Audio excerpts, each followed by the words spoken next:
Welcome, Autobots and Decepticons. My name is Matthew Flynn, the Gladiator of Kaon, and I am joined by Troy Pacelli, also known as Karton the Klingon Cleric, and Netta from Netta's Network. Welcome. Good Happy Sunday. good morning.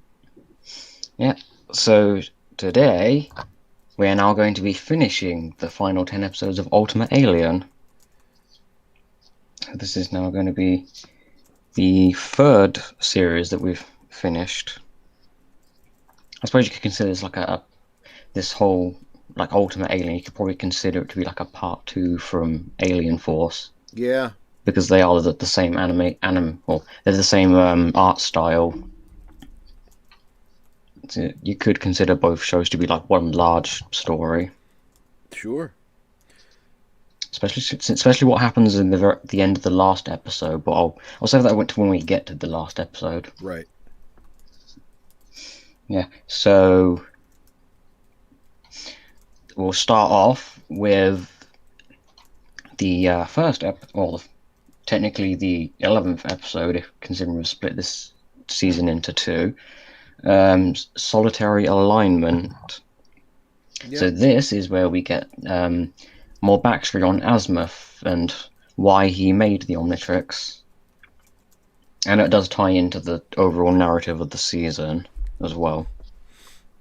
Yeah, and this is another one of those establishing prequels or prequel-ish type things. We get another one actually next episode for another character.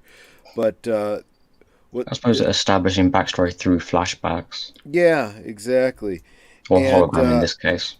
in this one, Azimuth is kind of trying to explain not only history, but trying to teach a few lessons and trying to. I mean, he's really trying to draw a correlation for between his story and Ben and what he should be, relating to. But of course, Ben is a little slow to get it. Yeah, which given that there have been multiple occasions where Ben has actually been like shown to be smarter or more quick thinking than this. I'm assuming this is a case. Can you still hear me? Yeah, yeah. Yes. Okay. Yeah, for a minute I thought I'd unplugged the mic. Yeah, yeah. So I feel like this is possibly, and with Ben not like fully understanding what Asmus trying to teach him. I I think this think is that another case of Ben or a character acting a certain way for the benefit of the specific episode where that character needs to act a certain way. Like with the that original series of Grandpa Max, where because he's older, yeah. there's like one or two episodes where they really play up the fact that he's older, like he's running out of breath quicker and he's not hearing Ben and Gwen as easily, even though that's only a problem in the one episode where they need it to be a problem. That's true, but I also think that there's an element at play that these characters tend to not. I mean, and it's not just Ben. I think all of them have a tendency to be able to notice things about other people, but then be completely clueless when trying to relate it to themselves. Like, can't see the forest through the trees kind of thing. Too close to Yeah, see it. and Azimuth also while showing Ben, Gwen, and Kevin this, we also see that that Azimuth is the one who created the sword Ascalon, and Mm-hmm. he shows us why he made it, and then what led to him then creating the Omnitrix, because his partner at the time called Zenith. Well, obviously at the very start of the flashback, Zenith kind of doesn't seem to have too big a problem with him. Obviously, she would like him to actually pay attention to her more, but she's not at this point finding too much of a problem with what he's doing. Right. And it's when Zenith then points out a planetary alignment here that Azimuth then gets the idea of making a sword. And when he makes this sword, he's like all talking about all he's focused on is like what the sword can do, or what he can, all the stuff that he can like utilize or controlled, I suppose, in a way, in order to make this. And he like focuses on this so much that Zenith then just leaves him without him even noticing. He just finishes the sword, and then he turns around and she's just not there anymore. And that results in him then, I believe it was he. Oh no, it wasn't. No, he doesn't give away the sword. Some incursion warrior takes the sword, learns of this sword, breaks into Azimuth's lab, takes it, and then goes back to the incursion home planet to try and stop a civil war going on there. And because he doesn't understand how to use the sword, he ends up destroying their home planet. I do like the addition of like the incursions in that part, because it kind of gives us more of an established species in the universe that haven't had like a proper story at this point. They're just sort of background characters. And Asma kind of retrieves the sword, and he realizes that what he's created has caused a lot of damage, destruction, and death, which he didn't intend on. Right. Well, the other part is too. It's like he spent so much time working on the sword, with telling his wife, once I get this done, we'll be well taken care of. Everything will be great, and then he completely ignored her. Mm-hmm. And that is so true in a lot of things today. How many times you said, I need to work hard and earn this money and save it, and then we'll have this great life. And then by the time you finally do that, your spouse has passed, and you're old, and you can't enjoy it. And that's kind of what like the allegory is here, as the way I'm saying it. Yeah. Well, and the other thing too is, as viewers, we of course apply this to Ben and examples that we've seen of his future too, where he gets so focused on his mission with the Omnitrix and tends to not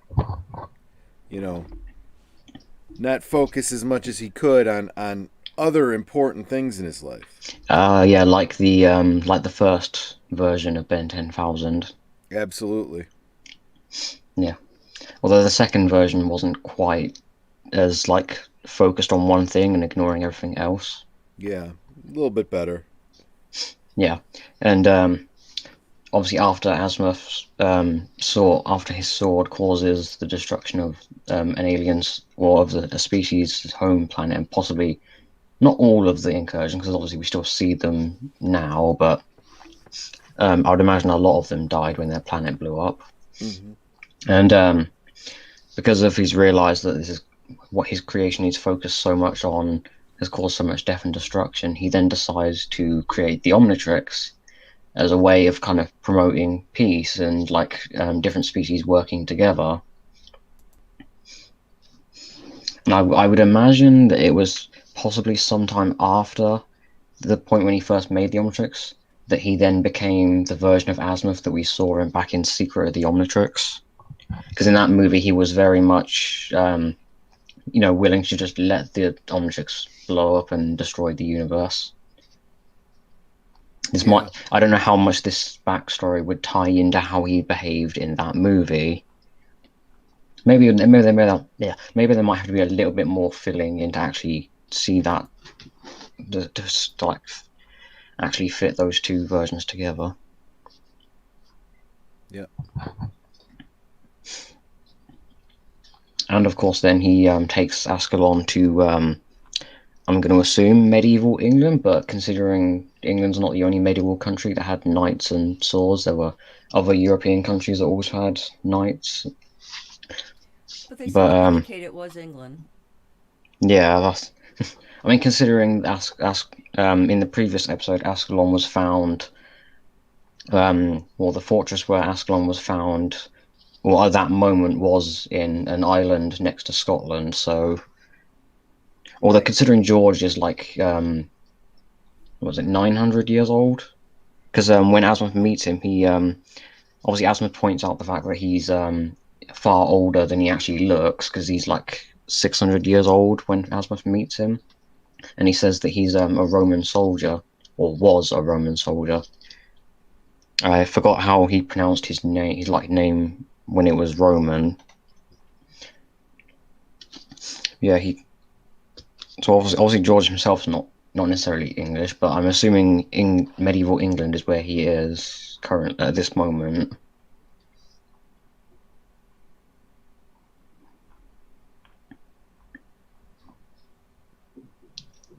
Yep. Why not? They got a lot of neat castles around there. You know, Scotland's got tons of castles. Yep. Yeah.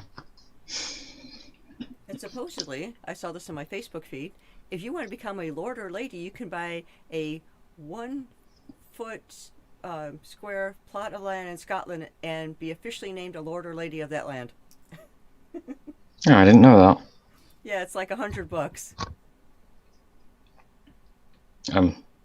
Okay, I'm not very good at translating like different countries' money or currency from one to the Let's other, so I see. don't know how much that costs or how much that I would be like an equivalent of. I think in pounds it's somewhere around like $69.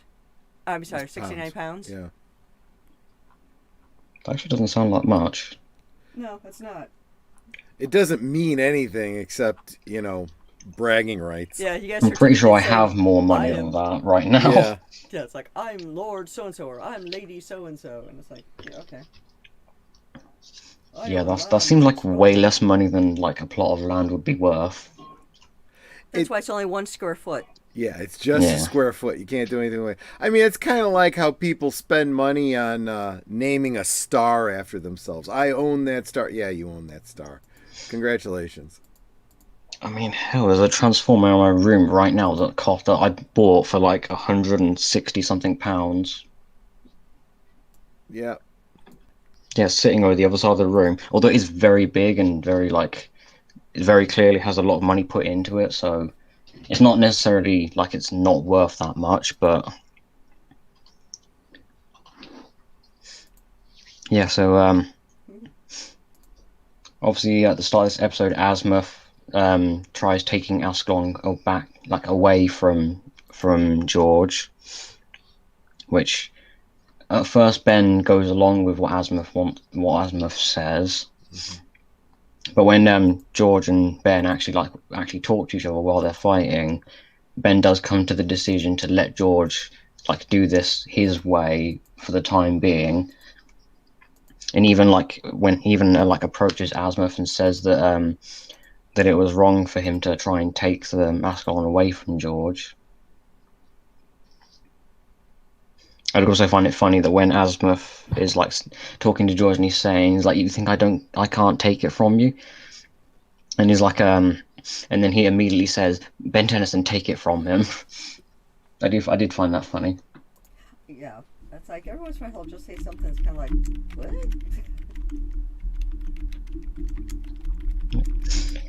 And also, this episode is what I have noticed while watching these episodes is going to be a reoccurring thing. Is that Ben turns into the alien fast track, which I'm pretty sure we've seen at least 2 times before. Mm-hmm. And yeah, there it is. This image right there. Because in this episode, yeah, I'm pretty sure he turns into fast track in the next episode as well. Definitely in like 3 or 4 more. The next couple of episodes, Ben is going to use this alien multiple times. So I have a feeling that the showrunners will probably really pushing for people to buy the toy of Fast Track, because that's obviously how most of the aliens that Ben turns into, or the reason he turns into them as like a behind the scenes meta reason is because they're trying to sell toys of them. Ah, gotcha. Yeah. So the fact that Ben turns into Fast Track multiple times in a whole bunch of episodes we're going to be talking about, I have a feeling they were really pushing for kids to buy the toy of Fast Track. Well, that makes sense. Yeah. Yeah, I mean, Fast Track is one of the aliens that we're not going to see when we move over to Omniverse. Because he's one of the aliens that Jarek Day Wyatt didn't draw a design for, therefore he didn't appear in the show whatsoever. And like I said on Wolf 10 Media's stream, I think it was 2 weeks ago, Derek J. Wyatt has actually finally drawn designs for the aliens that he omitted, like Jet Ray, like you see on my icon. Mm-hmm. But the reason he drawed omniverse designs for those aliens is because fans literally like paid him specifically to draw those designs. Hmm. So it's like that's kind of telling where the former character designer for the show was only able to draw the designs if like fans like actually commissioned him to draw those designs. That's literally the only time he drawed them. I think he might be able to pull up the designs that he did for them. Although they'll probably be mixed in with fan designs as well.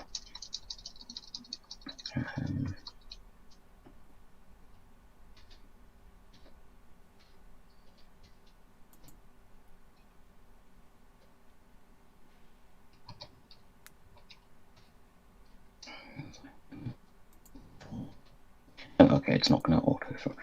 Come on, Google. That's not what I pressed. Very annoying when Google does that. Yeah, here it is. This is Jarrett J. Wyatt's Omniverse design for Fast Track.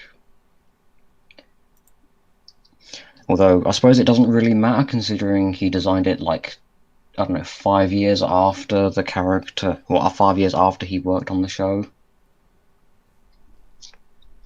Well, it's funny because that green front makes it look like Green Lantern. Yeah, he does look like a Green Lantern. Yeah. I mean, the character's standard Alien or Ultimate Alien design was actually based on various Marvel and DC heroes. Sure. Because he has the Wolverine mask-looking thing here. Oh, yeah, he does. He has the blue and black color scheme from the Jaime Reyes version of Blue Beetle. He has the, I don't know, Batman or Robin or Nightwing or whichever one of them it is, like the way the arms and legs look. And of course he has basically the same powers as the Flash. Yes. Although possibly not. Obviously, he's a character who's being compared to Accelerate from the original series. Obviously, because they both have the same powers, basically. Yeah. But Accelerate has a more unique design, while Fast Track here is just, I suppose, just a standard Marvel DC hero type design.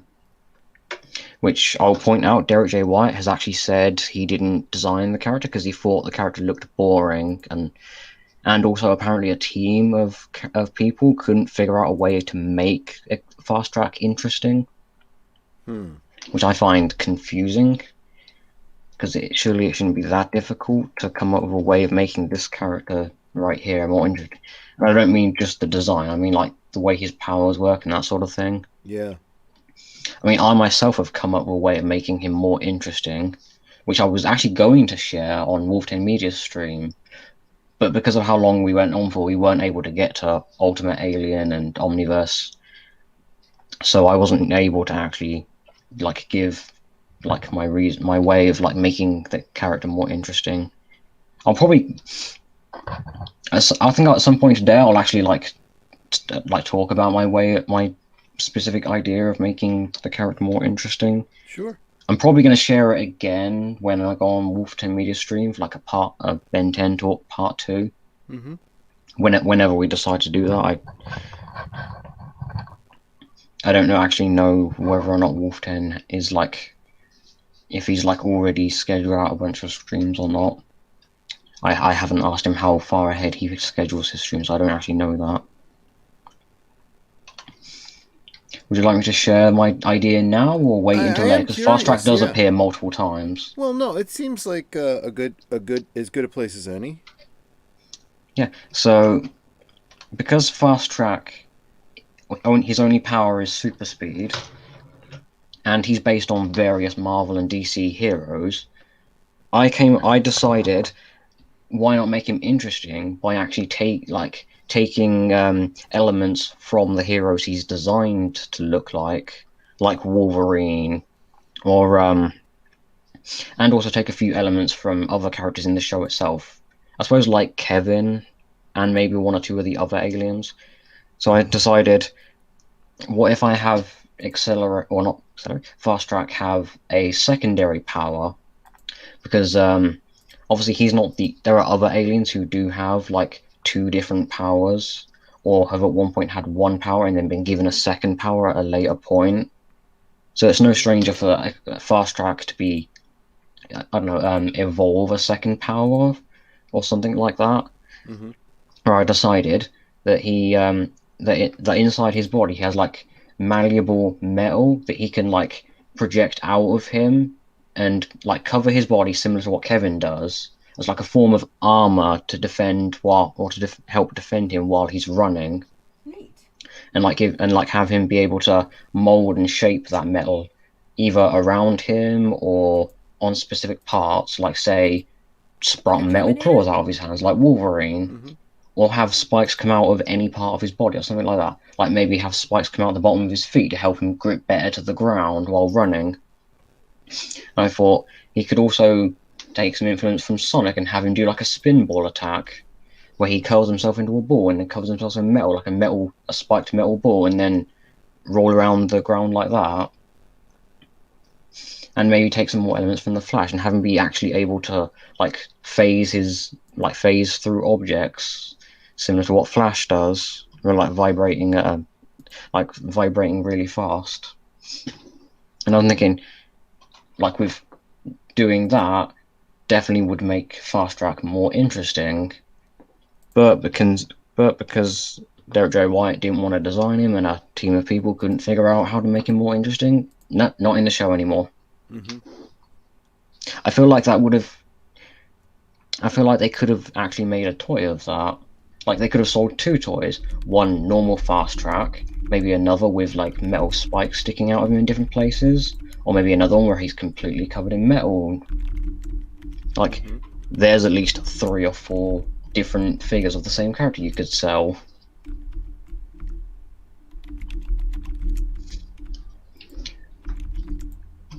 Although I suppose I do have the benefit of coming up with this long after the character has been in the show and like Omnibus has like started and finished. So maybe there's that. Maybe I have like an advantage in that case. But I feel like if you're bringing in like a team of people to try and come up with ways of making an alien interesting, surely they should have come up with something. Right.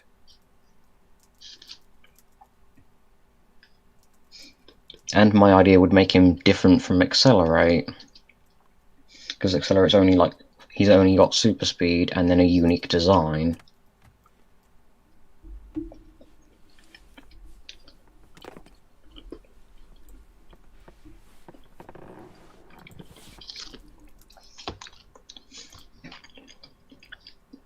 Okay, we're ready to move on to the next episode? Mm-hmm. Yep. Okay, now we're moving on to Inspector 13. Yep. And this is definitely, this kind of continues on from the Greetings from Tekadon episode. Maybe not directly, but there's definitely some carryover in terms of plot threads there.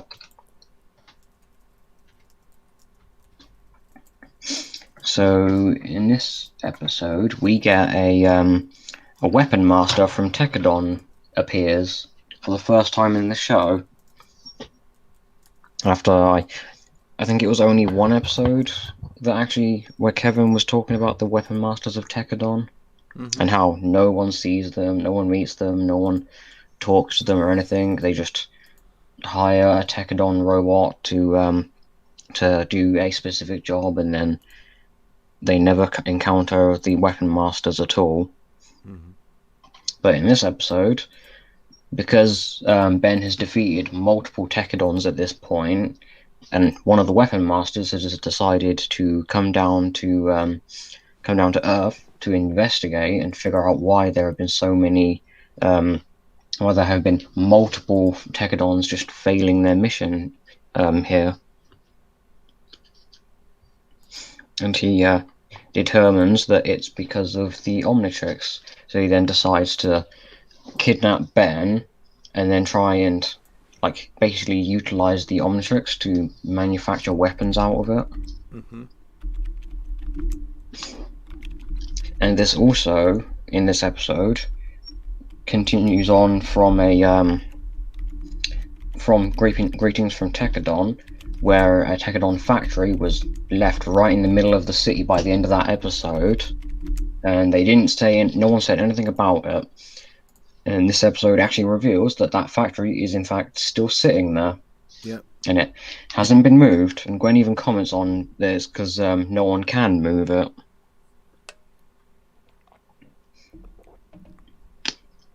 And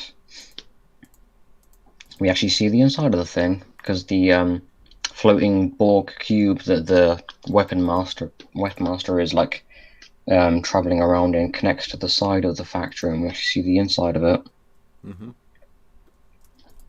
And this is the episode where Ben tries transforming into an alien, and he ends up turning Ben or Kevin and Gwen into aliens instead. Mm-hmm. There is one thing that I noticed that maybe it's just me, but I feel like Ben probably wouldn't necessarily be so terrible at tennis because he's been so like adaptable when transforming to different aliens and figuring out how they work and how to use them. I feel like him playing tennis. Obviously, I don't expect him to be like really good at tennis, but I feel like he wouldn't completely suck at tennis. Mm-hmm. I feel like that's probably another instance of Ben needs to be terrible at tennis in this episode because we never see Ben play tennis again. So this definitely feels like a Ben needs to be terrible at this specific thing in this specific episode and then never again. Mm-hmm.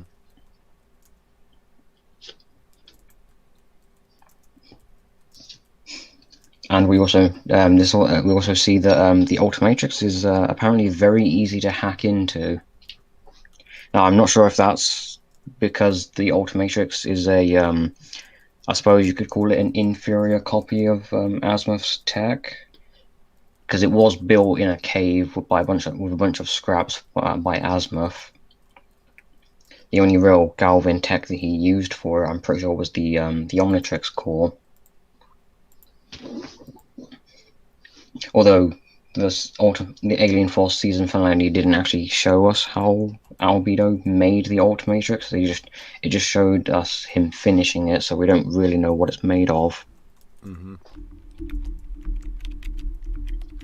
Or I suppose you could think of it as being Tekadon technology is just that good at hacking into stuff.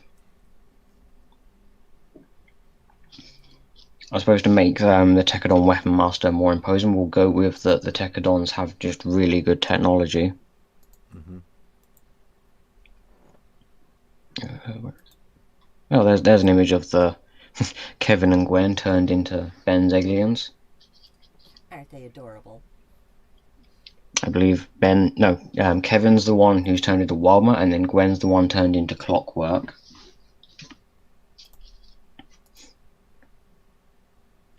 Oh, there's another one. And there's Kevin and Gwen turned into Diamond Head and Jet Ray. I do find it a real shame that they never actually do anything as those aliens. Yeah, Because Ben turns them into different aliens before they get the chance to actually do anything.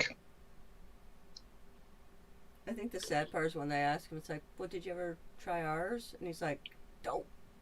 Yeah.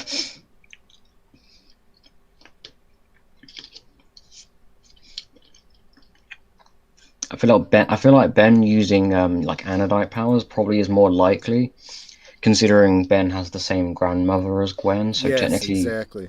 Ben does technically have anodite DNA in him. He just doesn't have the same powers as Gwen.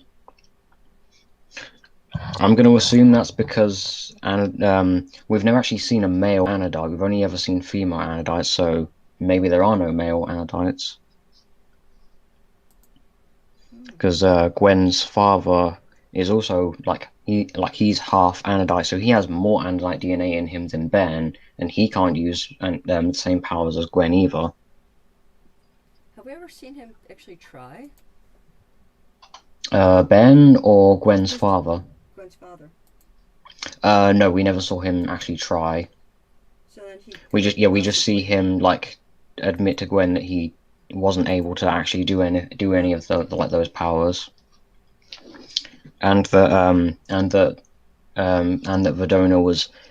I don't know if you necessarily say disappointed, but kind of sad that he wasn't able to use the same powers. Yeah, it could be she didn't really teach him how to, draw those out. If it's not instinctual, Yeah, because it seems to be instinctual for the females, it may not be instinctual for males. So it's like you gotta kind of teach them. yeah, because Anodites basically mana basically flows through them. They're basically like batteries. So Gwen's father could technically learn magic. I mean, he won't be able to use like the Anodite powers, but I'm pretty sure he'll still be able to use magic because that's not exclusively an Anodite thing.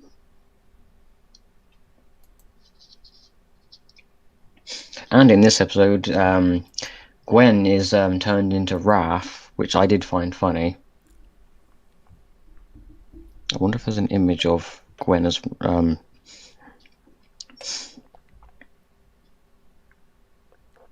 no, not seeing one.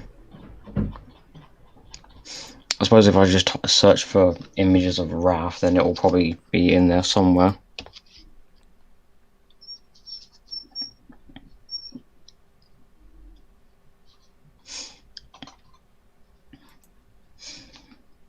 Yeah, this episode was fairly standard as episodes go.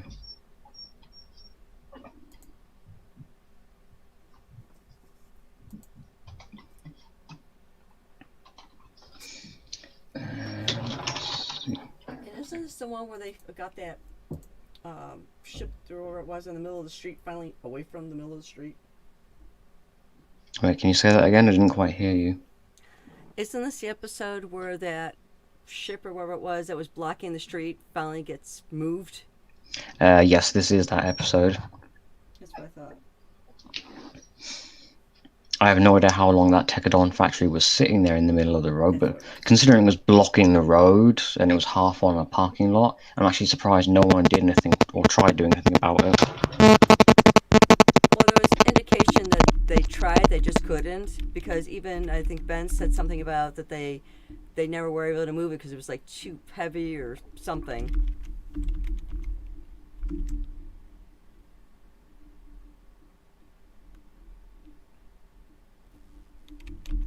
Okay, there we go. The beacon has stopped. Yeah, technology, gotta love it. Yeah, okay, the next episode, The Enemy of My Frenemy. So this is also continuing on from a plot thread from a previous episode. Except this time it's all the way back from season 1 of Ultimate Alien, rather than an episode from an episode from the same season. Because Gwen, well, obviously still determined to return to Leisure Domain and help out Charmcaster, because the last time we saw her, she sealed herself in that dimension. Yeah, then she went all wackadoo.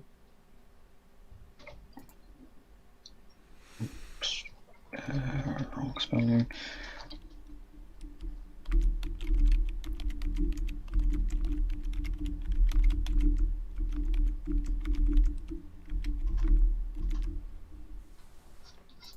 Okay, here we go. Yeah, so this episode has Charmcaster has taken the place of Atwager in Leisure Domain, has started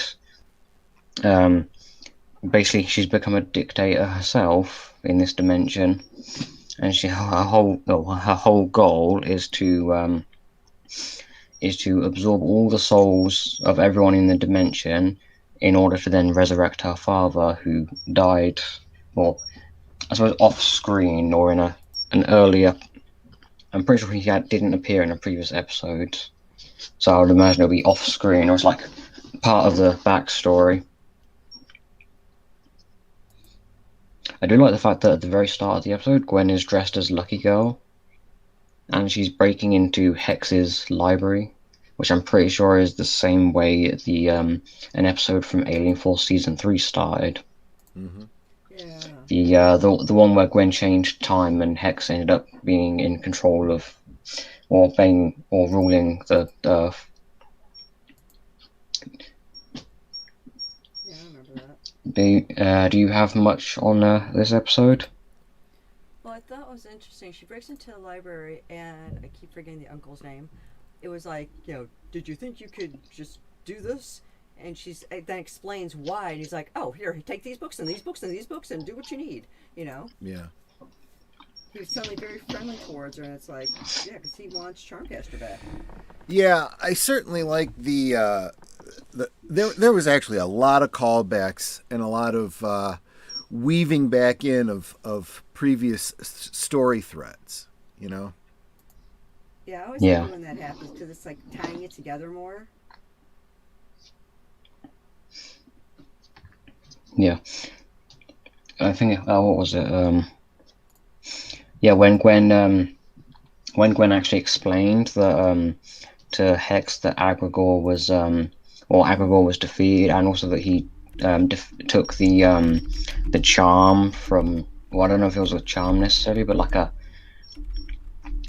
totem or a talisman or whatever it was from Atwager, which I'm pretty sure significantly weakened him, which did change Hex's mind, because he even then told Gwen to open the book, and the page where Legerdemain's like true name is like changing every few seconds. Right. Oh, then of course you see him hanging up, his energy being drained from him, and Ben's like, I'm gonna release him. What's the worst that can happen? Because that's that. Yeah, when Atwager's like hovering there. Although that was after Kevin grabbed the pink crystal that was absorbing mana from him, Right. and Kevin grabbed it and then just threw it away. I think And it's like, it was so sad because it's like, she brings her father back, and he's kind of like, no, you can't do this. And so she Yeah, 'cause, is brokenhearted again because Yeah. she's losing her father again. But Yeah. this time she actually gets a chance to say goodbye. Yeah. Yeah, but she's too like single-mindedly focused on bringing him back. She doesn't pay much attention to like the horrible decisions she's making in the process of bringing him back. Exactly. Because her father Spellbinder does like when he's been brought back, he then says to her that that he sacrificed himself so that her and Hex could leave this dimension and not suffer like the way that the rest of their people have in this dimension. And they even says that she's become a worse tyrant than Atwager was. Yeah, that had to hurt. Yeah. Also, did you notice that when Charmcaster actually absorbs all the souls out of everyone in the dimension, the voice in the sky that she's talking to is the Dagon, who is the overarching villain of the season. Pretty sure it's the exact same voice as well. I didn't catch that. Yeah. Cool. Yeah. I don't really know how exactly Dagon relates to magic exactly, because he's not exactly a being that kind of strikes me as being a magical being, more of just an interdimensional demon. I suppose the creators just wanted to like throw that in as like because to tie this a little closer into the overall story of the season. Mm-hmm.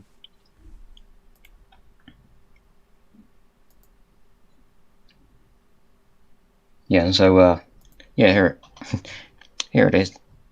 Obviously, I'm pretty sure this other image is from Omniverse. So I'm pretty sure. Yeah, that is from Omniverse. Okay, don't worry about that image. Yeah, but this top image is from the episode where we get where Ben asks Gwen to tie magic to them, because the last time Ben tried moving around in this dimension, he sort of flew off into the sky and then ended up like going in random directions because obviously the ground and the sky are not the same in this dimension.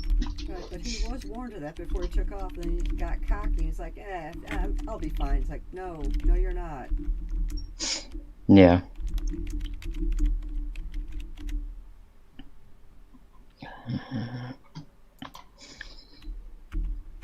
Yeah, and this episode, I'm pretty sure Ben, Gwen, and Kevin are actually killed in this episode.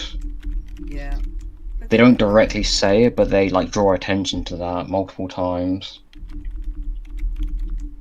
Probably because it's a kid show.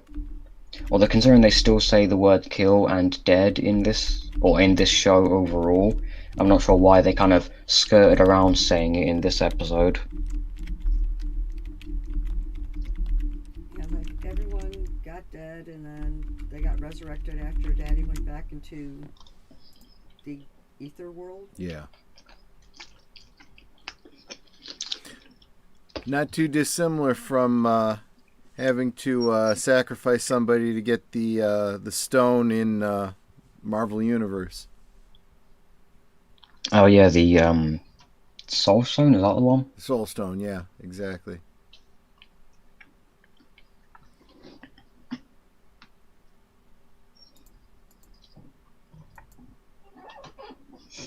Okay.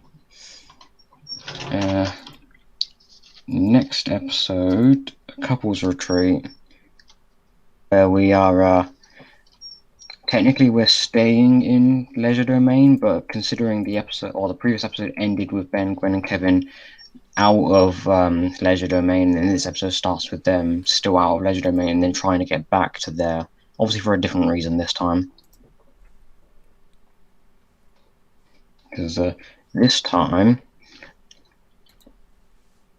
we have Darkstar is the main threat of this episode, where this time he travels to Leisure, or tries to travel to Leisure Domain, because Charmcaster she mentions that no one can enter or leave Leisure Domain without her knowing.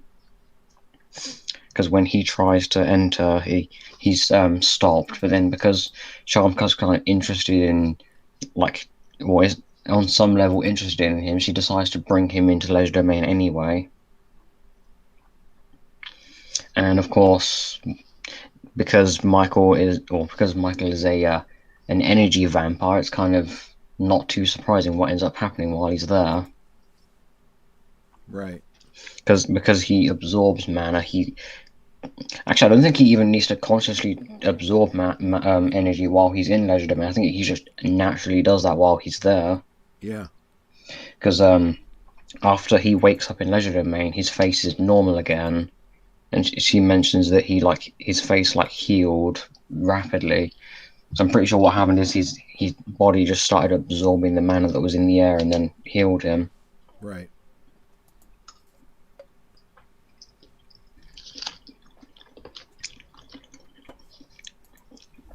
And this episode shows Michael using magic. So I guess he really is Doctor Doom then. Yeah, exactly. And of course he turns gold again. Or actually he kind of goes in and out of being gold throughout this episode. I know this is a kid's show, so it was really disturbing to see the indication that they were having an adult relationship. Yeah, that really did kind of push by that line. The thing that the one part of that kind of caught my attention is the fact that Charmcast, when I don't know what point, but where is it? Okay, this is weird. The image I'm talking. Oh, here it is.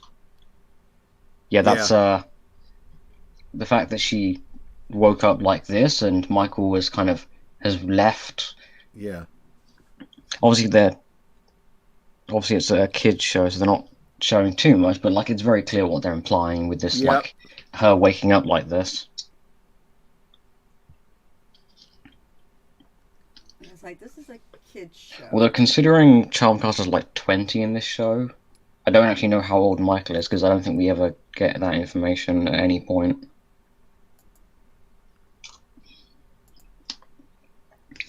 We can assume he's somewhere between Kevin and Charmcaster's age, possibly. I don't know where exactly. But still, since this is a kids show, Yeah. there should be no indication Yeah. of this at all. Yeah, that's why I was talking about before about this show, this specific show, kind of pushing the limits of like what can be determined as a kids show. Well, I suppose what can be shown in a kids show. This is that's kind of idea is more apparent in the later, like in this later season of Ultimate Alien rather than the early season.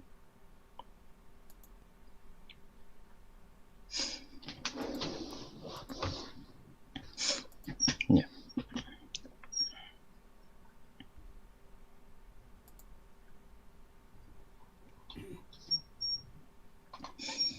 Yeah, I mean, I don't really have much else to say about this episode. No. Yeah. Yeah, but doesn't Michael get Yeah. his comeuppance again in this one? Yeah, because Yeah. because at the end, Charmcaster kicks him out of Leisure Domain, and he's basically weakened because he's cut off from absorbing mana from that dimension. So he ends up reverting back to his like deformed deformed face. Where is it? Oh, okay, there is there is no image of weird. This It's is really so- weird this- that this is Google why you- has very few actual images from like the episodes that we're actually talking about. And this Wait, just were you goes gonna to say show, something don't there? try to don't try to take advantage of people because this is something that could happen to you. It can get put back on you. You know. Wait, would this be considered a Joker Harley Quinn type relationship? Yeah. Kind of. I mean, Except Michael doesn't actually attack Charmcaster at any point. Because I know with the whole Joker Harley Quinn relationship, there's a lot of physical abuse related well, to that's that. true, but the big difference here would be that we're talking about a power disparity where, I mean, it's not like either one of them could really exert any kind of leverage over the other as far as physical power. The only thing that Charmcaster has is the ability to withhold the power from him and kick him out. Yeah. That's really the only thing. Well, considering Michael was absorbing mana just by simply being there, he probably would have become more powerful if he'd have been there long enough. Right. But obviously, her actually giving him more mana was like a quicker way of making him more powerful. Right. And I'm pretty sure Gwen does actually point out that because he was absorbing the energy, the mana from Leisure Domain, absorbing lower quality energy.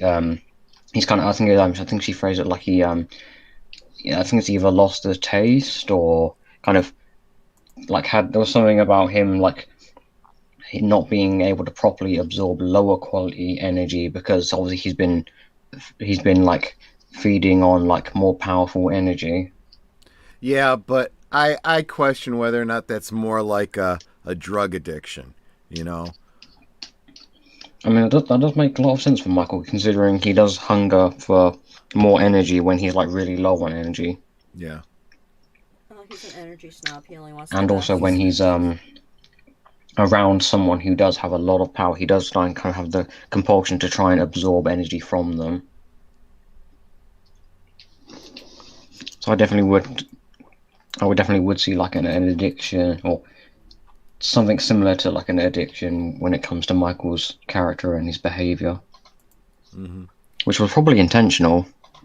Yeah, it's like I'm likening it to You know how there can be people in your life that just sap your energy. He's like that.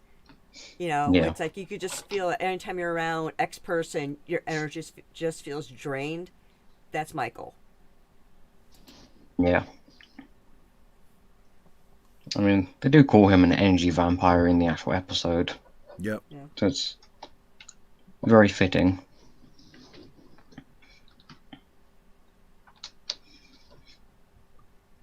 Yeah. I mean, I'm just going to keep referring to him as Doctor Doom because that's clearly what he Yeah. was, the character he was based on, I think you're absolutely right. both in the design and in the way he acts. Well, except the part about trying to bring back his mother's soul. I'm pretty sure Michael has no intention of doing anything like that. Mm-hmm. Actually, that's more Charmcaster's motivation in the last episode. That's absolutely right. Yeah. Yeah, maybe both these characters have a little bit of like Doom's kind of personality, and or maybe just some of Doctor Doom is like split between the two of them. Okay. Next episode, Catch a Falling Star. Very, very disturbing episode. So would this one be more of the Joker Harley Quinn? Even more so, yes. Yeah, because I know that Harley Quinn, like, she's like in it. She likes Joker, but like either consciously or unconsciously like ignores the horrible things he does, Yeah. both to other people and to her. And it's very similar here, where Jennifer Nocturne is like although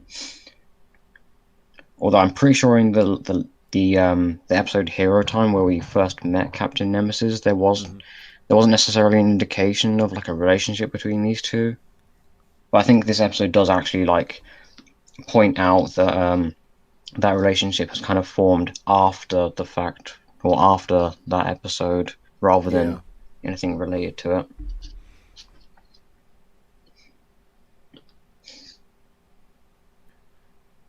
Yeah, the whole concept of Stockholm Syndrome is very, very creepy and very, very evident here. Yeah, I mean Gwen even points out that as well.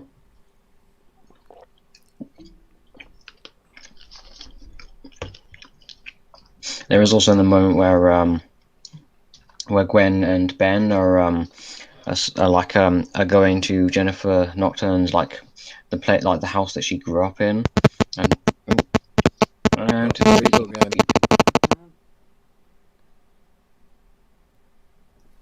Technology doesn't want to be our friend today.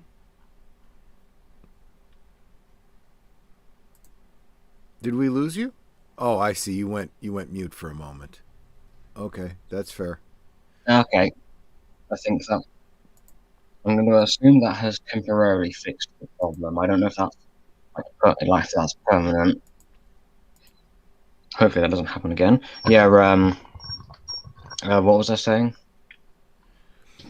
We were talking about the whole Stockholm Syndrome situation. Yeah, because Gwen points it out, and there's even that thing where Gwen says about that Stockholm syndrome usually like comes about because the person's life beforehand is like I believe she says is very hollow and meaningless or something along those lines. And we even see Jennifer Nocturne's her mother and the place where she grew up, and it's not exactly the most positive place to grow up. And her mother doesn't seem to care too much, although there's no indication of whether she was always like that, or if she's like that now after Jennifer's become famous or a famous Hollywood star. Mm-hmm. And we also get that she'll only answer questions from then if Ben turns into an alien, and like because he turns into Humongousaur and lifts up her home, and she like says to him like to keep holding it up in the air, and she'll answer questions for as long as he can. Which I feel like probably wouldn't be that difficult for Humongousaur to hold that above his head for a while, especially if he grows larger as well. Yeah, but she's being super ridiculous. Yeah. I know sometimes this show does kind of play around with what Ben's alien, like the powers of Ben's aliens, what they're actually capable of. Because in one episode, an alien will be capable of something like incredible, and then in the next episode, the same alien won't be able to do something like Yeah. nearly as incredible. Like back in Alien Force, where Swampfire was able to root himself to the ground and push over a giant tower, and yet for some reason Swampfire wasn't able to display that kind of strength at any other point. In fact, I don't think they ever considered trying to have Swampfire display any kind of strength like that. Although it might also be a case of like different writers on different episodes. That could be, or like we mentioned earlier, the whole plot convenience kind of thing. Yeah.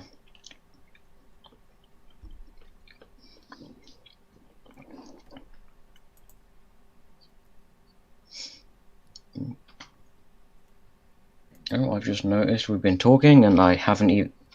There we go. That was. I didn't even realize I hadn't brought up the actual Google search. Oh yeah. I'm not sure which episode Middlesex Harrison's Sons is referring to. I'm assuming the episode we're talking about.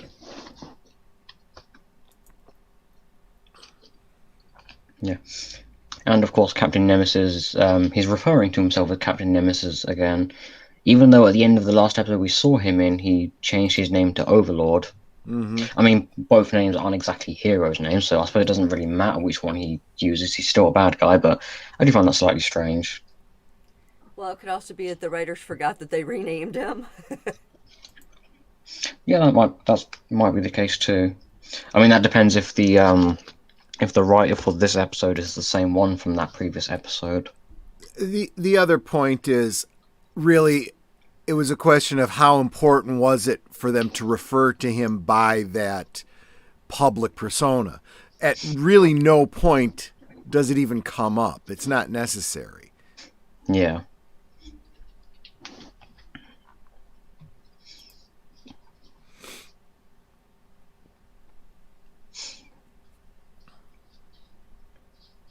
And this episode also has there are a few things about this episode that kind of, well, one part that confused me, and then another part that was obvious for the fact that it's a children's show, and that's when Ben and Gwen catch up to where Captain Nemesis and Jennifer had gone to, because they had gone to a vet, or a very shady vet, to so that he can get plastic surgery to change his face so he can more easily blend in. And when Ben and Gwen get to there, they find that obviously Captain Nemesis and Jennifer are gone, and they find like this it's like bowl full of blood and bits of skin. They don't actually show it. They kind of they use different angles to kind of hide that, so they don't have to show it, but they very clearly imply that's what's there. And the part that confuses me is when when they earlier in the episode when Ben and Gwen confront Captain Nemesis in a motel room, and Ben turns into Clockwork, and he's disabled. I find it weird that that injury he sustains there stays with him and stays with him throughout the rest of the episode. Well, until the very end of the episode, then he doesn't have that injury anymore. It kind of confused me that he had that injury for so long, even though after he turned into another alien, that injury should have healed. Because I know at the very start of Alien Force, injuries did carry over from alien to him back into human form, but they very quickly dropped that idea and just didn't really go with it anymore. I feel like it's kind of a way of kind of handicapping Ben for this episode, because I feel like without the injury, Ben could very easily defeat Captain Nemesis and send him back to prison. Yeah. So I feel like they've probably had the injury stay purely so that the episode can actually play out, so it can actually play out the way it did.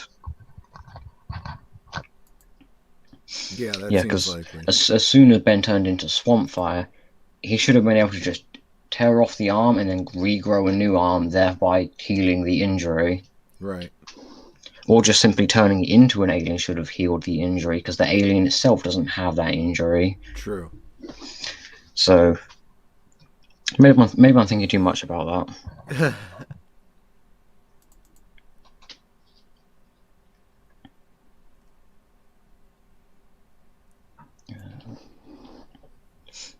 Oh yeah, and Captain Nemesis has a Hulkbuster suit. Yep. Yes, he does. I guess they're continuing with the whole Tony Stark look-alike. I think so. And this is clearly not because of the Avengers, the second Avengers film, because this episode came out long before that movie did. Because this episode came out sometime before the first Avengers movie, so this is definitely not a result of the second Avengers movie bringing like the Hulkbuster to people's attention. It was rather the people working on the show were probably already comic book fans.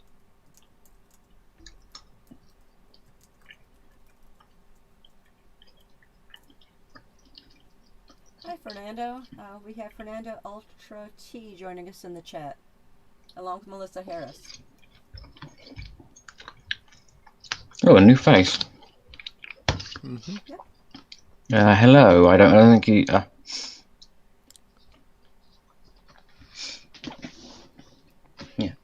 Fernando Ultra T, I believe that's pronounced. Neat. Yeah, we've never seen you in the chat before. Yeah, welcome.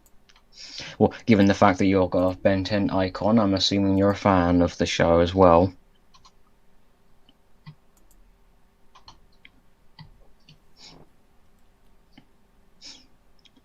Yeah, but do you find it kind of funny that Jennifer, the only thing she does to hide her identity is cut her hair and dye it black? Yeah. Yeah. I feel like her being a famous movie star, people will probably recognize her face. I know obviously other details do kind of hide that somewhat, but they don't necessarily do that well of a job. It is the sort of thing that just if they considered even dropping a line to explain it away, she's been out of the public spotlight so long, people aren't recognizing her anymore. You know how fickle Hollywood is, something like that. Yeah.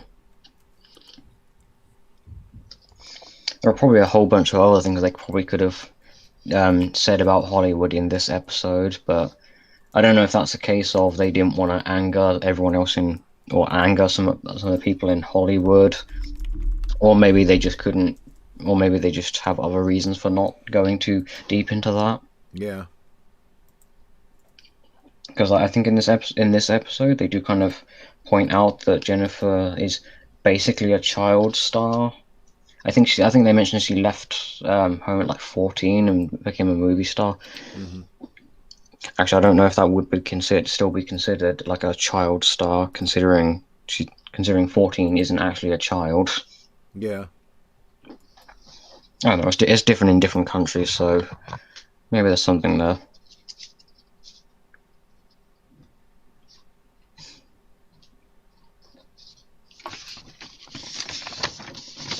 Oh yeah, and of course we have Captain Nemesis just straight up kills a whole bunch of people that probably have nothing to do with what he wants.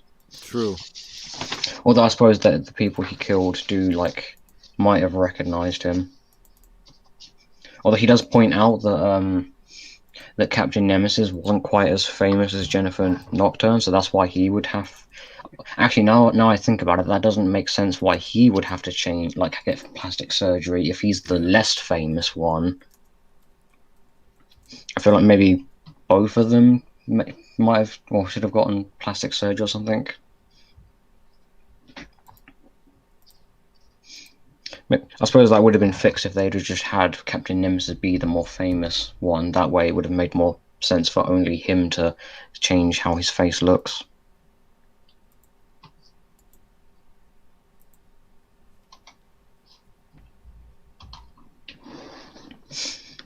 Okay, next episode, The Eggman Cometh.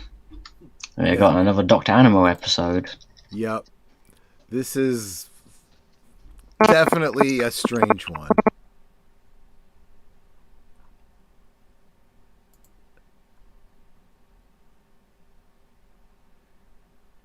And of course, the title being a reference to The Iceman Cometh. We've seen that before. Yeah. Okay, I'm not sure what keeps making the mics beep like that. Okay, put it up. For whatever reason, I felt like Professor Animo in the adverts, for Animo Farms. Jesus Christ, you're doing it again. Okay, sorry.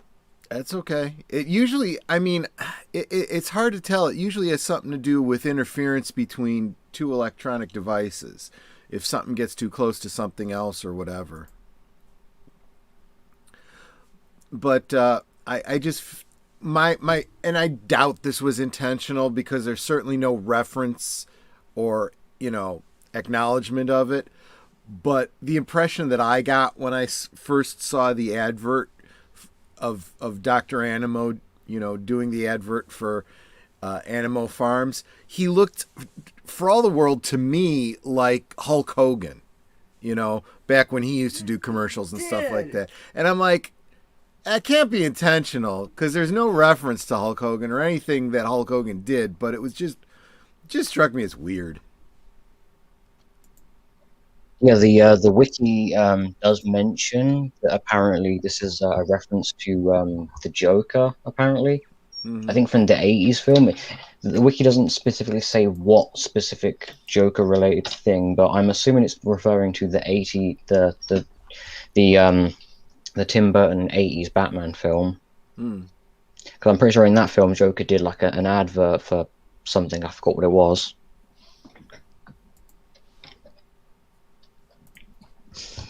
Yeah. Okay. So I've thrown my phone to the other side of the room and I've moved the mic away from the monitor. That's about.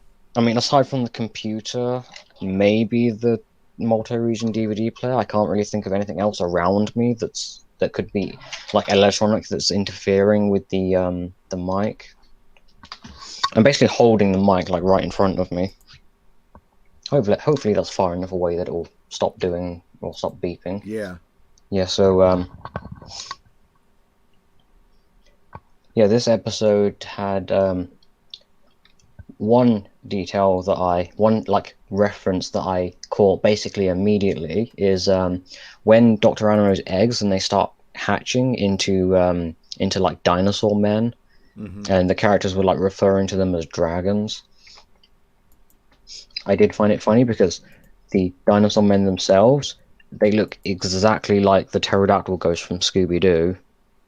And also Sauron from the X-Men comics. Oh, sure. I never know which way is the correct way to pronounce his name because I'm thinking Sauron from Lord of the Rings, but I think it's pronounced differently. The name is spelled exactly the same as Sauron from Lord of the Rings, but it's pronounced different for some reason. Although considering when Sauron in the X-Men comics, when he first turns into the Pterodactyl Man, when he reveals himself, he does actually draw attention to the fact that his name comes from Lord of the Rings, or the main villain of that book. He does directly draw attention to that. Yeah. So I'm assuming it being spelt the same, it might be meant to be pronounced the same.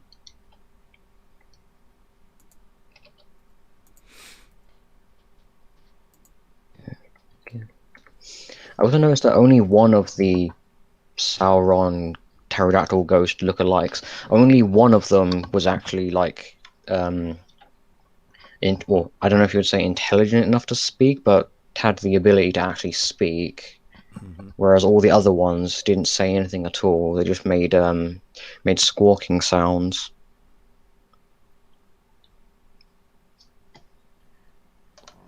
think Although they all do look basically identical, which is probably racist now I think about it. I I don't know, think that can you be racist to a dinosaur man? I maybe. I suppose if he's I mean, they are a particularly different race, sensitive. so I suppose it technically counts.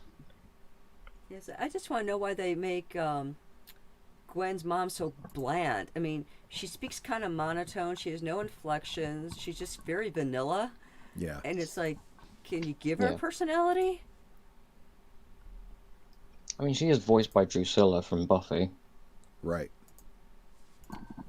In fact, I think on the radio, the cooking show or whatever it is that she's listening to, I think that voice is also the same voice actor as well. Huh. If not, the two sound very, very similar.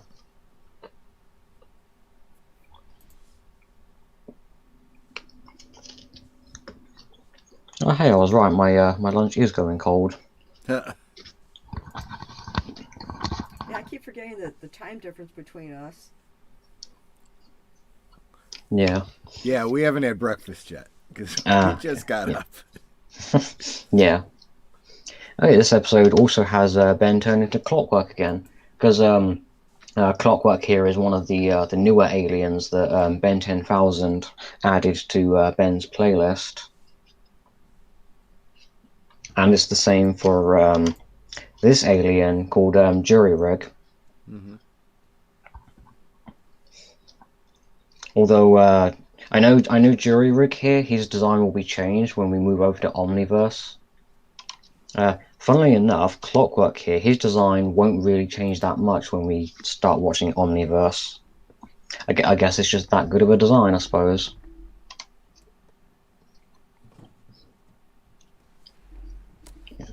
Yeah, I'm assuming you're referring to this image of Dr. Animo. Yes, exactly. Yeah.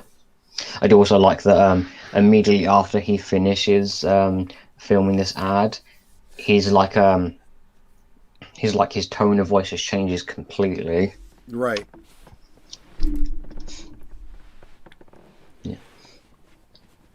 I don't know if the voice actor Dwight Schultz. I don't know if he's like an English actor necessarily, but he does have that kind of English sound to his voice, and it is kind of funny hearing him do a more typical American accent.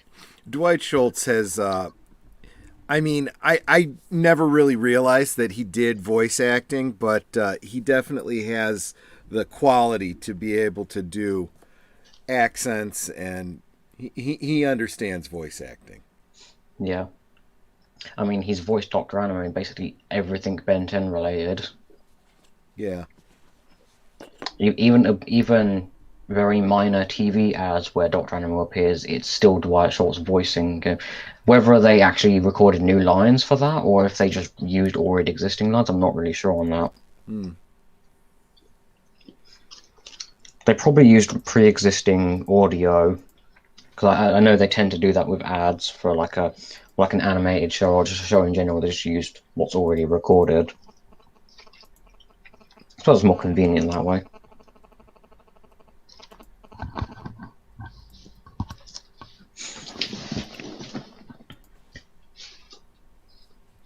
Yeah, but I believe this is I think the second time that we've seen Dr. Animo in Ultimate Alien, because he made a brief appearance in the first season of Ultimate Alien, but this is the episode. This is the I suppose the second episode where he appears, where he's actually a part of the plot of the episode, rather than just being a one-off part of the start of the episode. Right. Yeah, and where is it? Oh yeah, and his whole plan is to basically infest the world with pterodactyl men, and because they require it to be warm because they're reptiles. We're probably not going to go too much into the whole dinosaurs, whether they actually were reptiles, but his whole plan of making it warm, making sure it's warm enough for them to actually live. Yeah. is by stopping an experiment that will stop global warming or help stop global warming.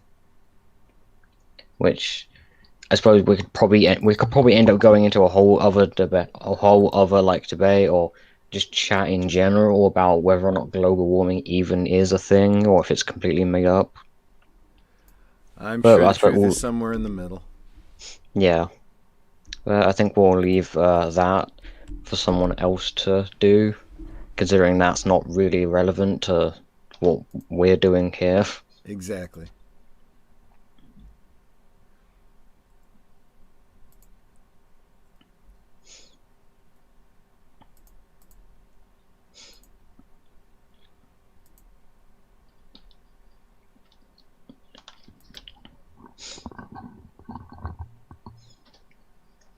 Oh yeah, I think it's this episode where when Ben, right, this image here of where Ben's like cycling through aliens to turn into, we very clearly see a hologram of Accelerate. He just doesn't turn into that alien for whatever reason. And if it was because they didn't have like an Accelerate toy to sell at the time, maybe they should have designed like an Ultimate Alien or an Right. Alien Force design for Accelerate. Considering some of the other classic aliens have had redesigns for this show, I do find that slightly weird. Maybe Fast Track was more on the priority list.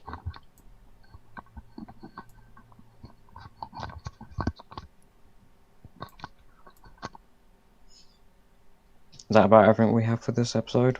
Yeah, I think so. Okay, let's move on to the next episode. Night of the Living Nightmare. Sadly, there are no zombies in this one. No, but if you tune into my channel in 2 weeks on the Saturday night rewatch, we'll be watching Anna and the Apocalypse, which is a musical about zombies. Yep. Oh, very strange. Wait, what year was that? I want to say it was 2017. That makes a lot more sense now. Yeah, cause I was going to say I don't think say back in like the 70s or 80s they were as crazy about like zombie movies. Like I feel like more modern days where we've got like a whole bunch of zombie movies all over the place. Yeah. Yeah. So this episode kind of calls back to an older episode, The Perfect Day from season 4 of the original show. Oh In that yeah. episode, Ben was also put into a situation where he's asleep for a long period of time, where someone's trying to get the Omnitrix off of him. Right. Specifically, the Forever Knights in that episode. Although in this episode, it said it's Albedo who's trying to get the Ultimatrix back. And also this episode, instead of being a machine putting him to sleep, it's instead more of an alien parasite, like in For the Man Who Has Everything. Yep. Except in this situation, Parasite itself creates nightmares rather than gives him his his heart's desire, I think was the Right. what the Black Mercy does. Right. Yeah, because I think in that situation, the price you pay is like giving up what you most want in order to get the parasite off of you. Right. And then in this situation, it's not quite like that, but there are some similarities there. I feel like they definitely took inspiration from that story when coming up with this. Yep.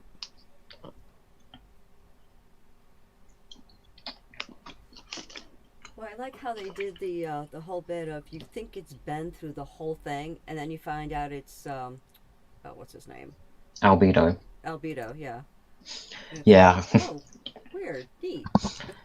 Yeah, because at this, I know at the start of The Perfect Day, we don't realize Ben's in a dream until some part later in the episode. And in this episode, they kind of switched it around. Instead of having, because we saw Ben while he was awake in this episode, before the thing supposedly jumped on him, but then it's actually revealed that in this case, it's actually kind of secretly been showing us Albedo's nightmare the whole time. So it's still pulling the whole, making you think someone, or not quite revealing that someone's in a dreamscape until near the end. Except in this case, it's not Ben who's in a dream; it's Albedo who's in, or a nightmare, I suppose. Yeah, and I did find this funny, where Ben as Lodestar, his head is stuck in the side of Kevin's car, and the body is just sort of wandering around in various directions. I did find that funny because he's like over it, like, warmer, oh no, colder, and he's just like, oh wait, no, my ears are right here, so you don't have a clue where you're going.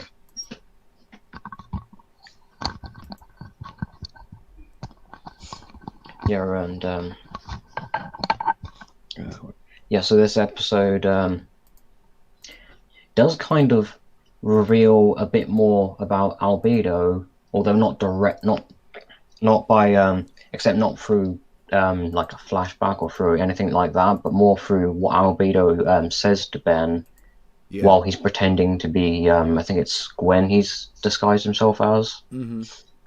And he's like saying stuff like, "You're not worthy of the Ultimatrix," and basically basically all the characters are all pointing out some of the criticisms that people have of Ben, people like the people who actually have watched the show, that people like the main criticism people have had of Ben's character throughout the show. Mm-hmm. You know, like things come too easy and he doesn't have to train and like all this stuff, even if it's not exactly accurate. Right. But considering this is technically all happening in Albedo's head, I'm pretty sure it's probably exaggerated. Especially with Albedo having like an inferiority complex. Or is it a superiority complex? I suppose it's one of them, possibly both. Because I know Albedo does look down on everyone else. Yeah. He definitely displays traits from both of those rather than just purely being one or the other. Right. Also, this thing kind of reminds me of this thing right here with the whole globe and the skull. It kind of reminds me of what is it? It's either Atomic Skull or I think it's Forok, or however you say his name, from the Legion of Superheroes. You know, the member of the Fatal Five. Oh, right. The guy who's like a glowing head in a jar, and he burns things when he touches them. Right. Yeah, no, I agree with you on the Atomic Skull. The other one I don't remember really well. I don't know. I don't remember it. I think his name's Forok, or however you say his name. Yeah. But I'm pretty sure he's the one who has the whole like. I mean, he has like a jar over his head. I think it's a skull shape. It might just be like eye or a vague head shape and eyes. Yeah. If I just do quickly.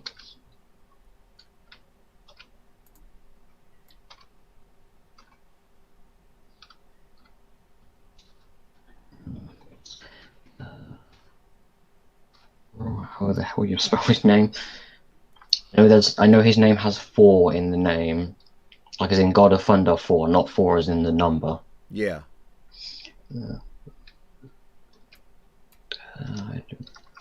Actually, if I just type in Fable 5, then that'll probably make it easier.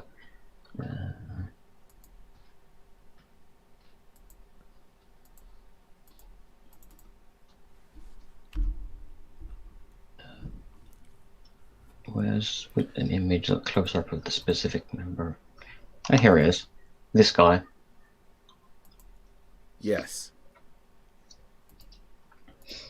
I'm pretty sure. Doesn't look exactly the same, but it's the same general like visual image. Yeah, because here's the one from the. Oh no, okay, it's not Forok, it's Mano. That's his name. Oh, okay. Oh, I was thinking of the wrong member. Yeah, Forok's the one with the big guy with the giant axe. Yeah. I have no idea why I confused the two of them.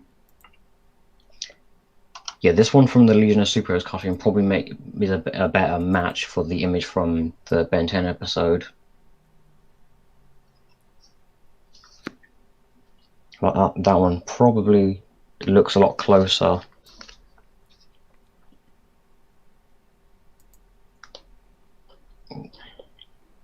Actually, have you watched the Legion of Superheroes cartoon?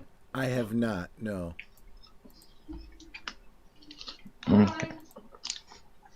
Yeah, because that was a slightly simple. Okay, I'm pretty sure my mic just jumped up in volume there. A little bit. Yeah, hold on. I don't think that was.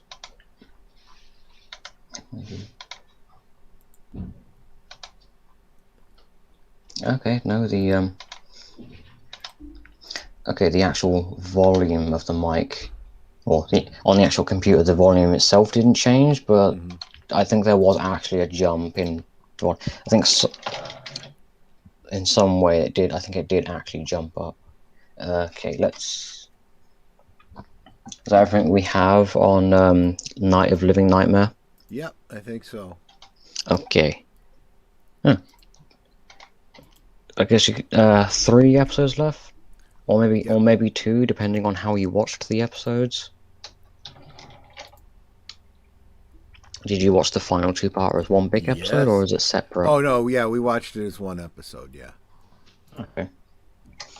Well, I suppose technically these next few episodes are technically a 3-parter, because the next episode is the start of the finale.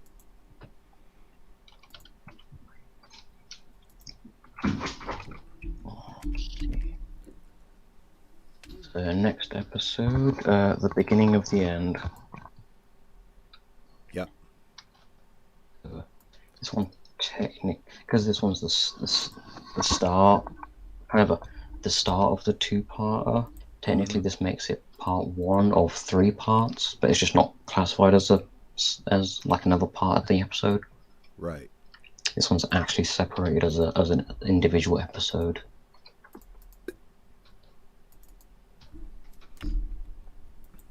For why I feel like they probably wouldn't have had too much problems if they've actually had this be a 3-parter rather than a separate episode and then a 2-parter.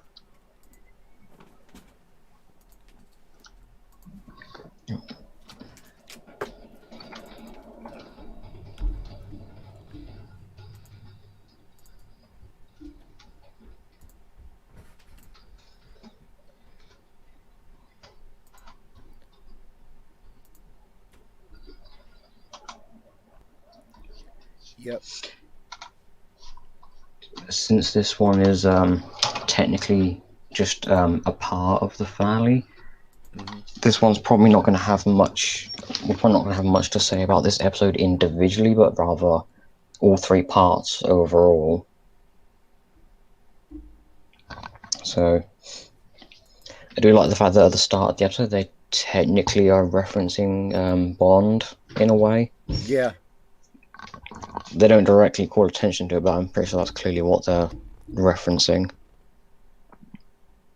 Because because Kevin is trying to outfit his car with the ability to drive underwater without having to worry about them, like the car being flooded. I don't actually remember which specific Bond movie has the whole underwater car, but that's clearly what they're referencing.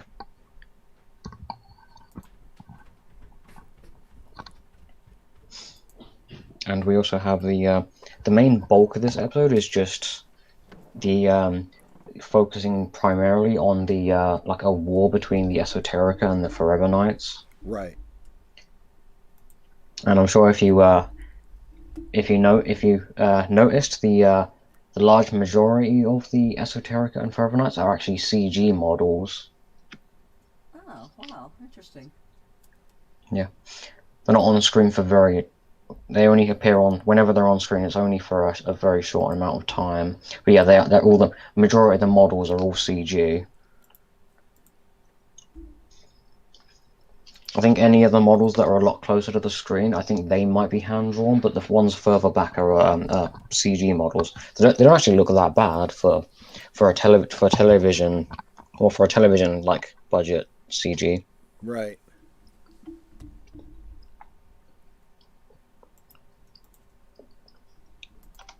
And Ben turns into forearms to fight the Esoterica that have kind of invaded their garage while Kevin was working on the car. He still looks like a four-armed He-Man. I'm pretty sure that's what they were going for when they came up with this design for forearms.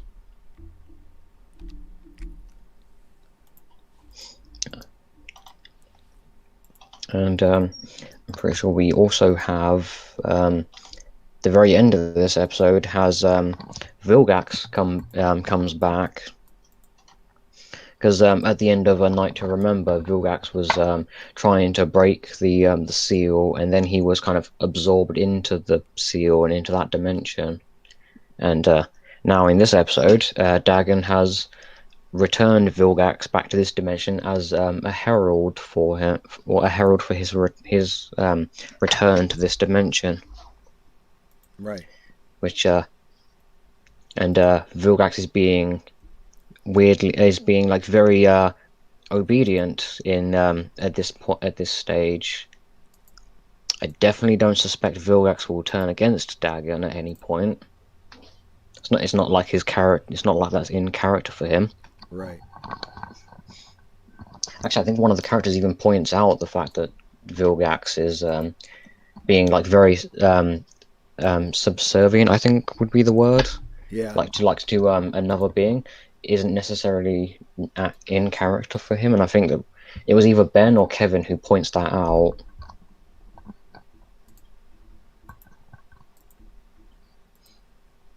Oh yeah, and we also have before the group actually gets to the actual war itself at the seal, or going on outside of the seal. They go to the Flamekeeper Circle's headquarters, which is empty, and Ben uses clockwork he doesn't reverse time necessarily, but he kind of plays like a hologram of what has happened, because he kind of he doesn't necessarily reverse time, but he kind of reverses time of an image of what has already happened, and then actually shows what everyone said and where everyone was going. Right. I think this is the second time that we see Clockwork do this, because Clockwork did use this same ability back in Eggman Cometh when they were trying to figure out where the Pterodactyl Man came from, because Ben used Clockwork to not actually reverse time, but show what had happened, and it showed that the Pterodactyl Man came out of an egg. Right. Well, the Clockwork does actually have control over time, so he can control time, but he just isn't actually doing that. Well, I guess that ability is technically related to time in some way, even if it is just a hologram of what's happened.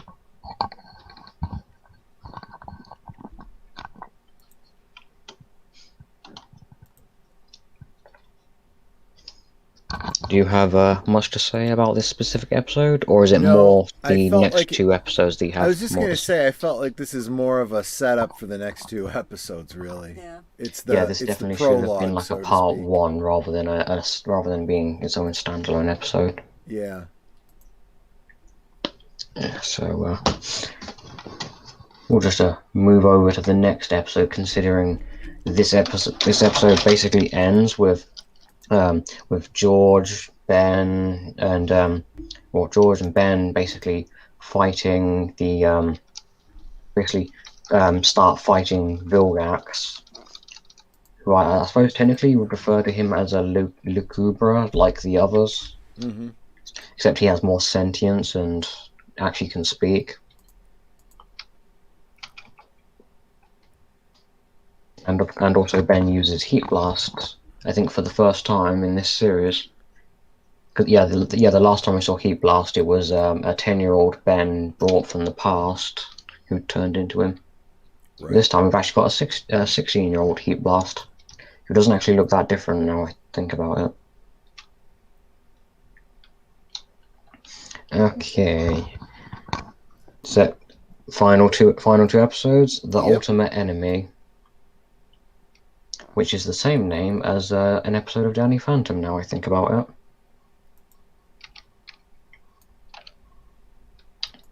I'm going to assume Danny Phantom's also a show you haven't seen. Yeah, no. Okay. Yeah.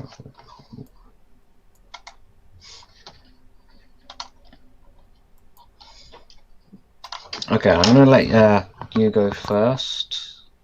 Are you going to talk about both part 1 and part 2, or are you going to go just with Yeah, part I'm 1? not sure that I know exactly where the separation is, so it'd be kind of hard It's at not this to. moment right here when Dagon is free and he's like in the sky. Yeah. So now we get the payoff of really all of the Cthulhu-esque, Dagon, Lovecraftian sort of build up here, and you have the end of the world kind of scenario that's playing out. It looks like Dagon has escaped. He's taken over the world, and that's pretty much it. We're all screwed. Yeah.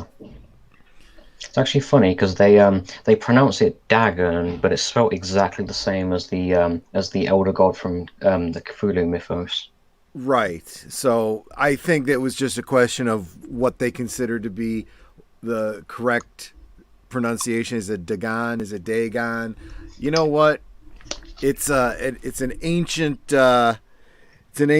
Mesopotamian god. Well, he That looks more like Cthulhu than yeah, Dagon. yeah, you're absolutely right. So what the pronunciation is supposed to be, I'm sure, is up to interpretation. Yeah.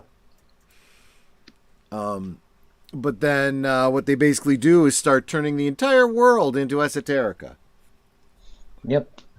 There's I believe it's either at the moment when Dagon is freed, or it's at the moment when Vilgax is shortly after Vilgax comes out of the seal and acts as his herald. There's like a wave that shoots out from the seal and just turns everyone on Earth into esoterica, Yeah, except for a few specific characters who are relevant to the plot, yeah. kind of. Because you have Well, Ship because you cover cannot penetrate Julie, that and then plot she doesn't armor. turn into a esoterica, and Gwen uses her magic to cover her, Kevin, and Ben, and George. Yeah, And obviously Vilgax is already, well, he's not necessarily under Dagon's control right now, but he's already like serving him, so right, that explains why he didn't turn into an esoterica. right. Also, considering they're referred to as ninjas, it'll be kind of weird seeing Vilgax in that outfit, considering he's way too big to be a ninja. Well, that's true. Yeah.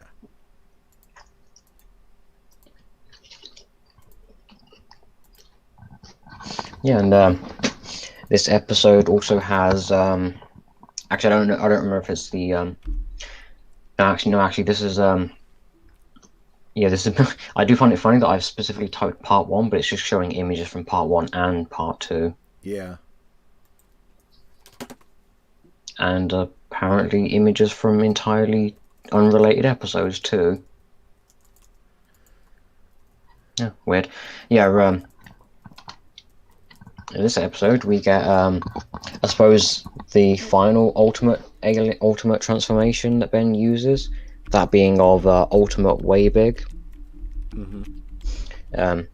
Now he looks even more like an Ultraman character because he has the horn, the spikes or something on the side of his head. Mm-hmm. I would say the blue isn't exactly Ultraman, but there is an Ultraman character who has blue in the design. I don't actually remember which Ultraman it is, but I do recall an Ultraman having a blue part of his, well, primarily blue in their design. Yeah, and I also like the fact that when Ultimate Way Big, he like jumps into the air and like grabs onto Dagon's head while he's in the face while he's in the sky, and he pulls him down to the ground. And he ends. And then while he's like this, he's actually fighting Dagon I suppose on a smaller scale, but they're still massive. I suppose smaller scale compared to how he was a couple minutes ago. That's fair. Yeah, because I do find I don't know if it's if you would consider acid rain or lava rain that he like summons above Ultimate Waybig. Mm-hmm. Considering like it's red, I'm going to assume it's lava rain because it does like actually like burn away some of the stuff surrounding Ben, and he's like it hurts him as well.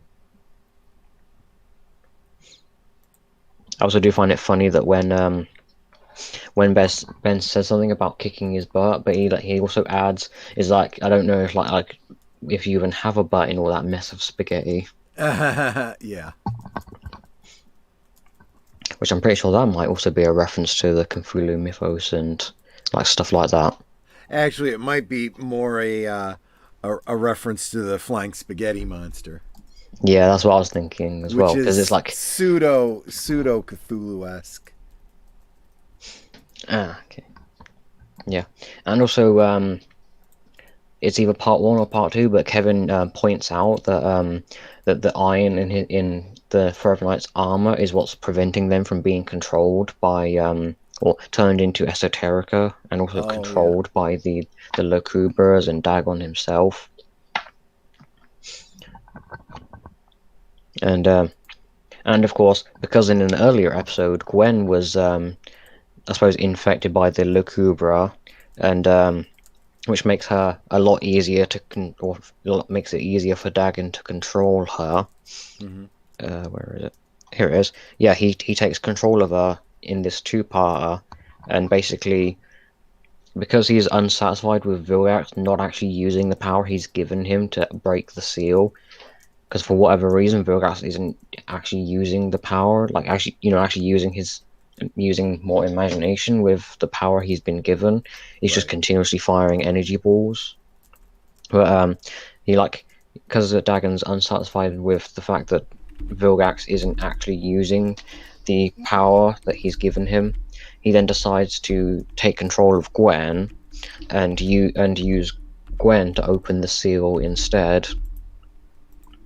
And I like the fact that like this moment here when Kevin like grabs Gwen and his method of stopping Gwen from opening or continuing to open the seal is he like spreads his armor like over her so that then she has an iron helmet to block out Dagon. Yeah. I do like the fact that he spreads his armor like completely over her, and then once the helmet's on, he then pulls it back. Which I've noticed this season has shown Kevin using his powers in a bit more of a unique way. Because he very clearly has more than just being able to armor up and then shapeshift his hands.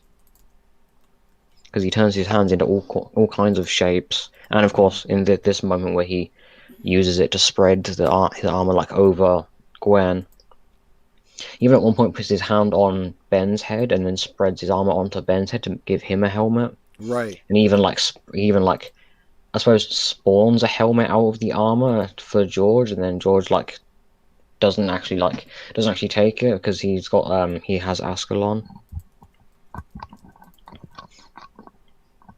Yeah, and where is it? Yeah, there's I believe this is the image um after Gwen had broken or had started breaking the seal, and then the seal actually I believe because Gwen had done enough damage to the seal that Dagon himself was able to force his way out by himself. And I do love the fact that once the seal shatters to pieces and Dagon just is completely gone, he's not there. Mm-hmm. And then they run outside of the cave and see Dagon's in the sky. And I believe he even says that he's everywhere. Because he's obviously because he's gone from one dimension to another. So obviously it makes some amount of sense that he didn't actually physically appear in the cave with them, but rather outside. Yeah. because he is technically in their dimension now. Yeah, and yeah, and of course we have basically the most of the episodes taken up by them battling Dagon, like George is slashing into the sky and like causing like these like white waves to go up and hit Dagon, and the sword's actually able to actually do damage to him. And there's even a part where the Dagon actually summons lightning storms and hits George directly and basically kills him and turns him to dust.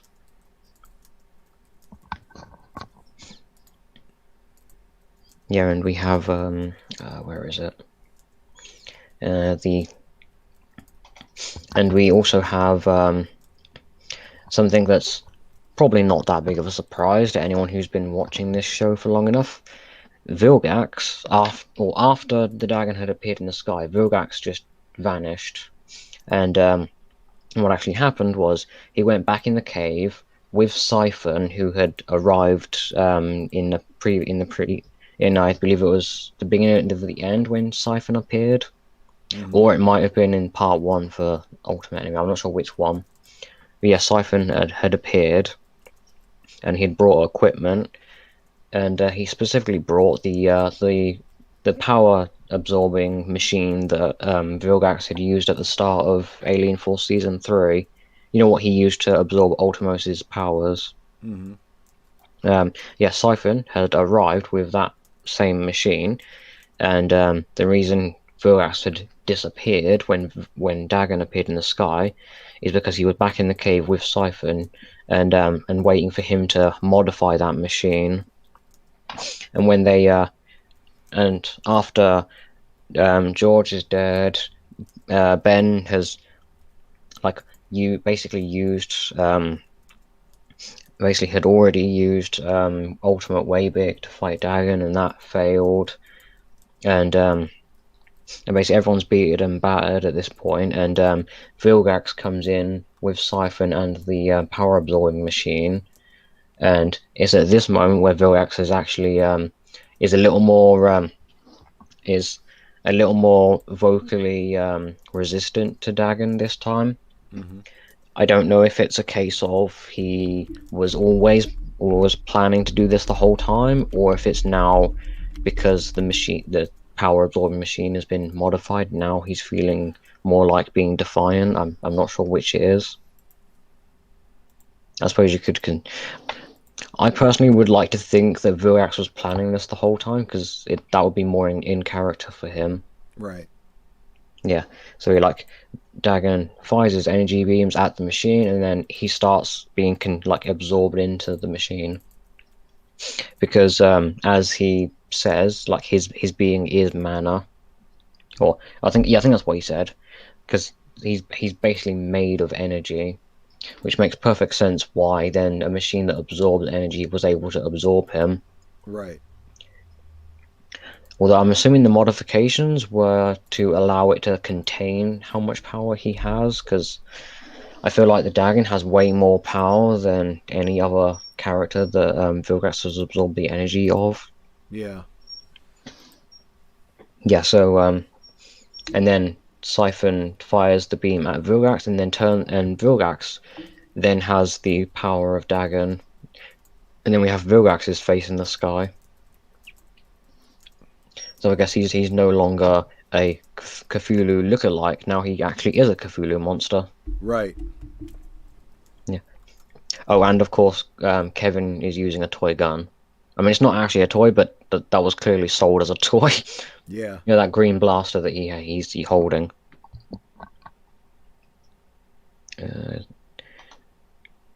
Yeah, this green blaster he's holding here. I don't know if there's a better image of it. But yeah, this green blaster he's holding was actually sold as a toy. Huh. I never actually owned one myself, but I did actually see. I think it was in stores where I actually saw one. Yeah, basically you basically pull it apart and then reassemble it so that it looks like a briefcase. Because like, oh, you can't actually see it on this image, but like on the front, somewhere like here on the blaster, there's a handle.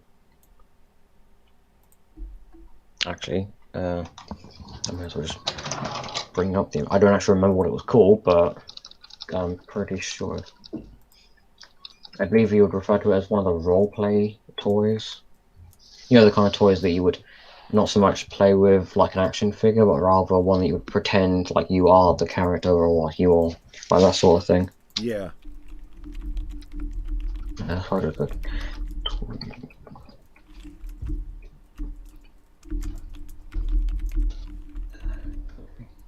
Yeah, there it is. Yeah, I'm pretty sure that's a Nerf gun actually.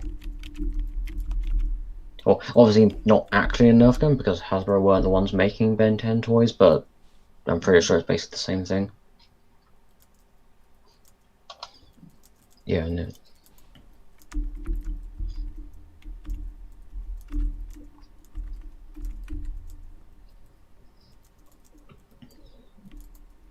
I don't actually know how you pull it or how you specifically assemble it, but yeah, that's basically how it works. Or basically looks about the same as in the actual show itself. I suppose it helps that the animation model in the show already looks like a toy blaster. Yeah.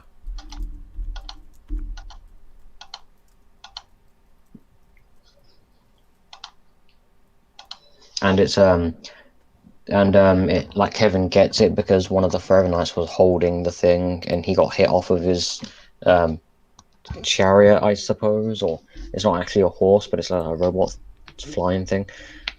I suppose a hover bike. But yeah, one of the Forever Knights was holding the weapon, and he fell right next to Kevin, and Kevin saw the blaster and picked it up. Although it looks just as out of place with the Forever Knights as it does with Kevin. I'm pretty sure that was only really there to sell the toys.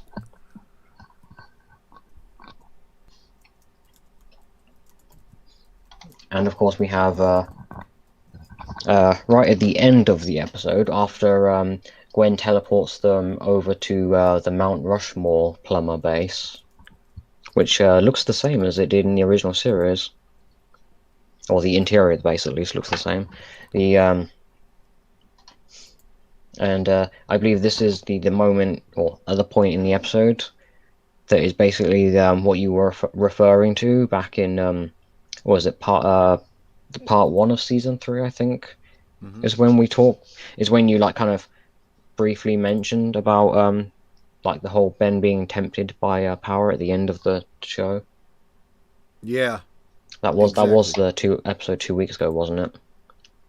I think so, yeah.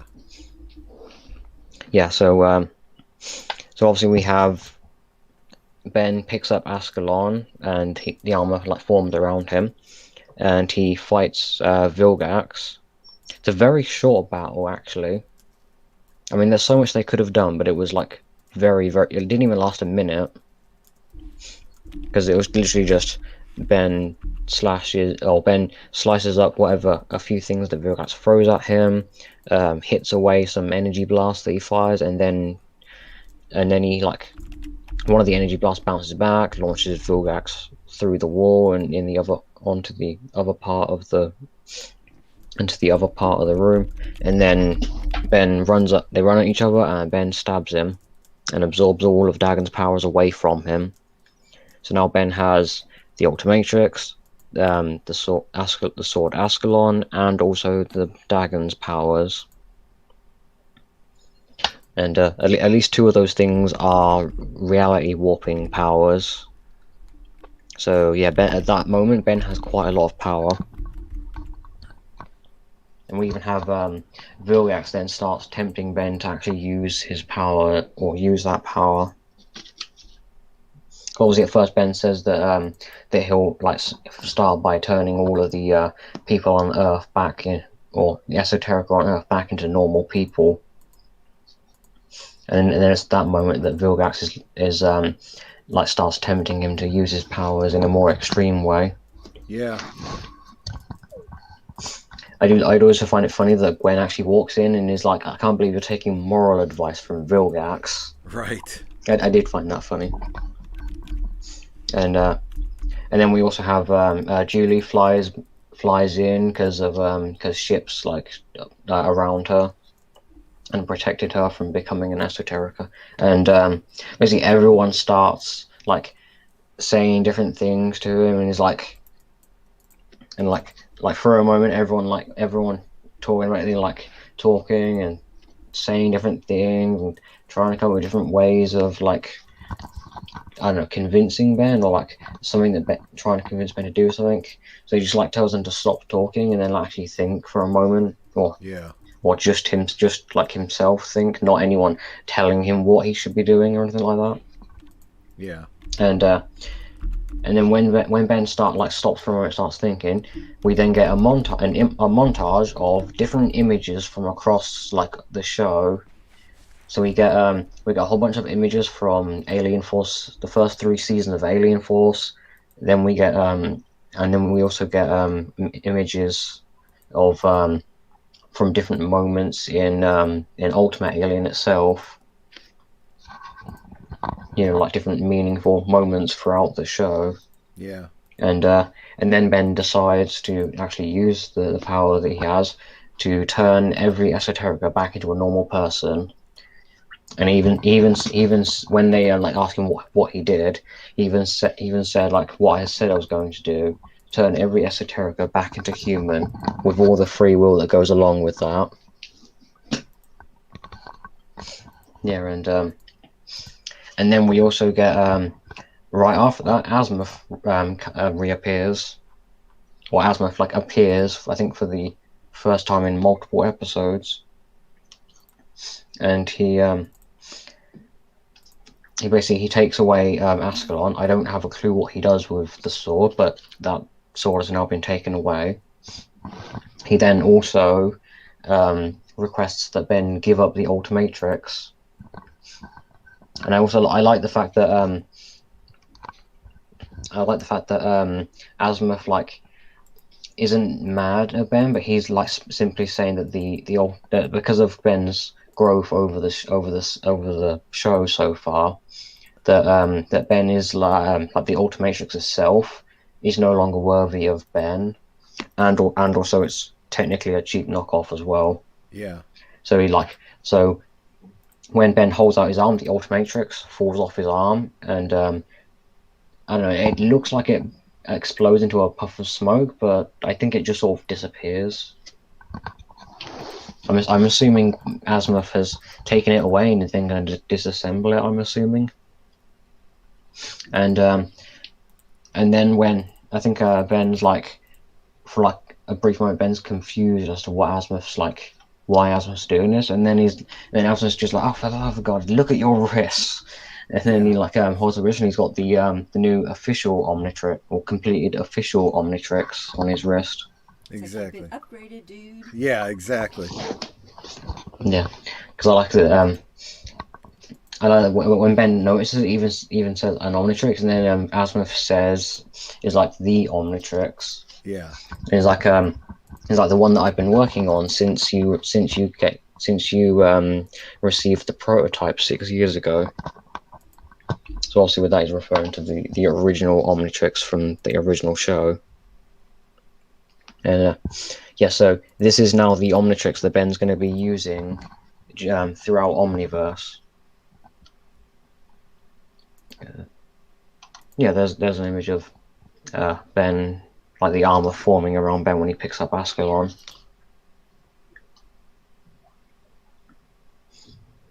Oh, here it is. Yeah, there's the image of the completed official Omnitrix. I actually don't mind this design for it. Makes it look more like an actual watch. It does. Yeah, because I know the original, the prototype Omnitrix, I know it was called a watch, but it only kind of somewhat looked like an actual watch. But this one actually does look more like a real watch. Obviously still alien enough in its design to warrant being called an Omnitrix and everything.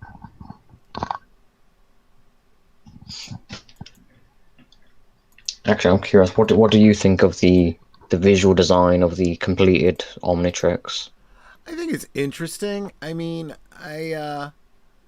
it looks very Green Lanternish to me. I think Yeah. that's because it's glowing in the Yeah. image. Funnily Does enough, this carry into the Omniverse? This look, this style?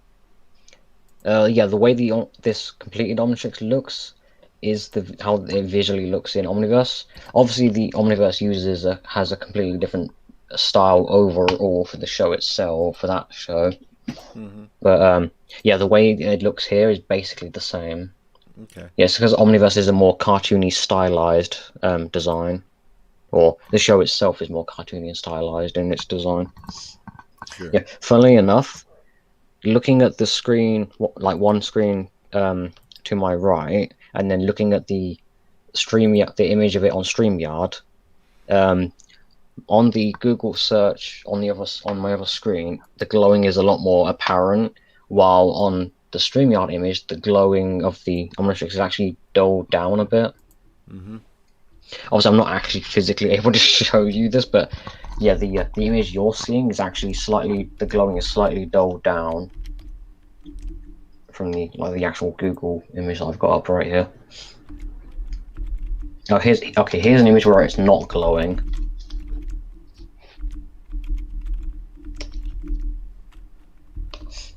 Does that help with me bringing up the image of it not glowing? Oh yeah, it does. Yeah, yeah. And you're right. It does look more like a watch now. Yeah. And I'll also point out this completed official Omnitrix. This one throughout Omniverse will work as intended. There won't. I do recall in an early season that this Omnitrix, I think, a piece of it is taken away, but that's repaired.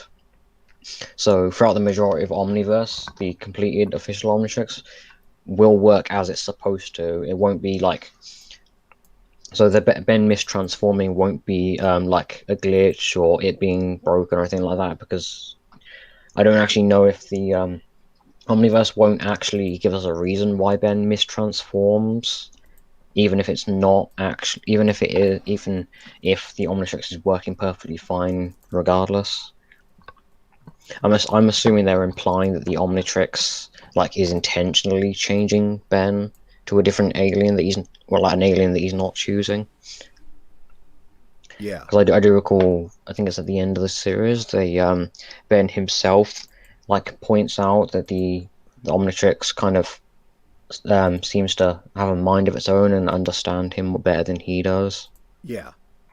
But obviously, that theory of the Omnitrix being aware of what's going on and turning Ben into an alien that it determines is the best choice, that's a more likely theory with Omniverse, because the Omnitrix is working as intended in that case.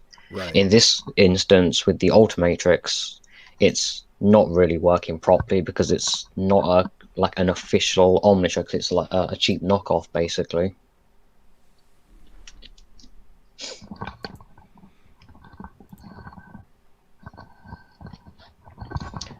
Is that about everything that we have to say on this final episode, this season finale? Yeah, I think so. Yeah. So in 2 weeks we shall be moving over to Omniverse Season 1. Yep. And I've already got the stream set up for that. Now, do you have to warn me about anything? Yeah, yeah. Thank you for reminding me of that. I just remembered. Yeah, Omniverse. I don't know why this happened, but the US airing for Omniverse was completely out of order. The episodes, I think an episode from the season 3 finale is placed in the middle of season 2 for some reason, and a couple other episodes are in different places that they shouldn't be in. And this is for some reason this is down to the US airing specifically. So what we're going to be doing is we're going to be going off of the production order for the episodes, because the production order is actually the order the episodes are meant to be in. whereas the US airing order, for some reason, I don't know why or how this happened, but yeah, for some reason the US airing order just aired the episodes in the completely wrong order for some reason. And I'm pretty sure the DVDs are yeah, I'm pretty sure the DVDs for the show are also arranged in the US airing order for some reason. I could be wrong. They might be correctly ordered. I don't actually have any of the DVDs, so I can't really confirm that. So what I will do is I will in the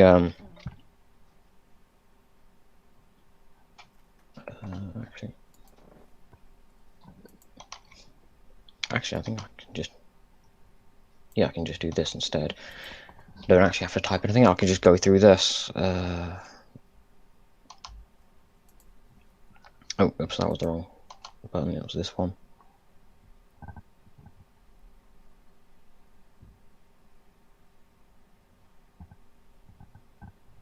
Where is it?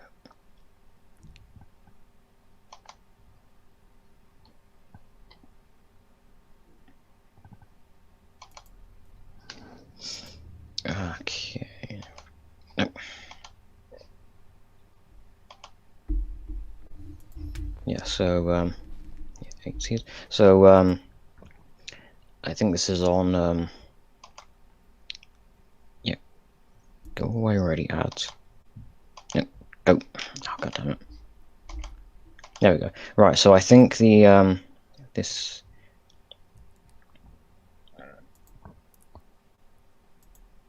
okay, yeah, so the this page right here is already in production order. So obviously if I was to click this, then that would go over to the US airing order, but right now it's already in the production order of the episodes. Gotcha. So what I'm going to do, you don't actually have to click anything specific to see like what order. You can literally just click on, if I go over to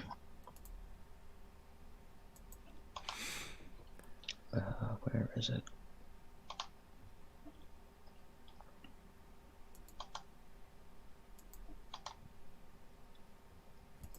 Where's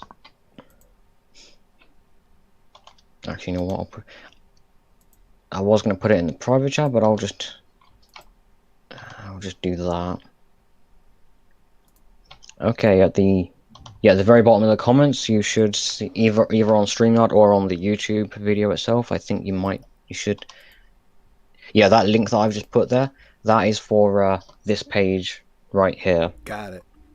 So whether you're downloading the episodes or if you're buying the DVDs or whatever it is, follow this this right here for the episodes. I can see right away. It looks like Ben regressed. He got younger. No, he's the same age. He's still 16. Maybe it's just the way he's been designed. Maybe that's it. Yeah, the art style for this show is done by Derek J. Wyatt.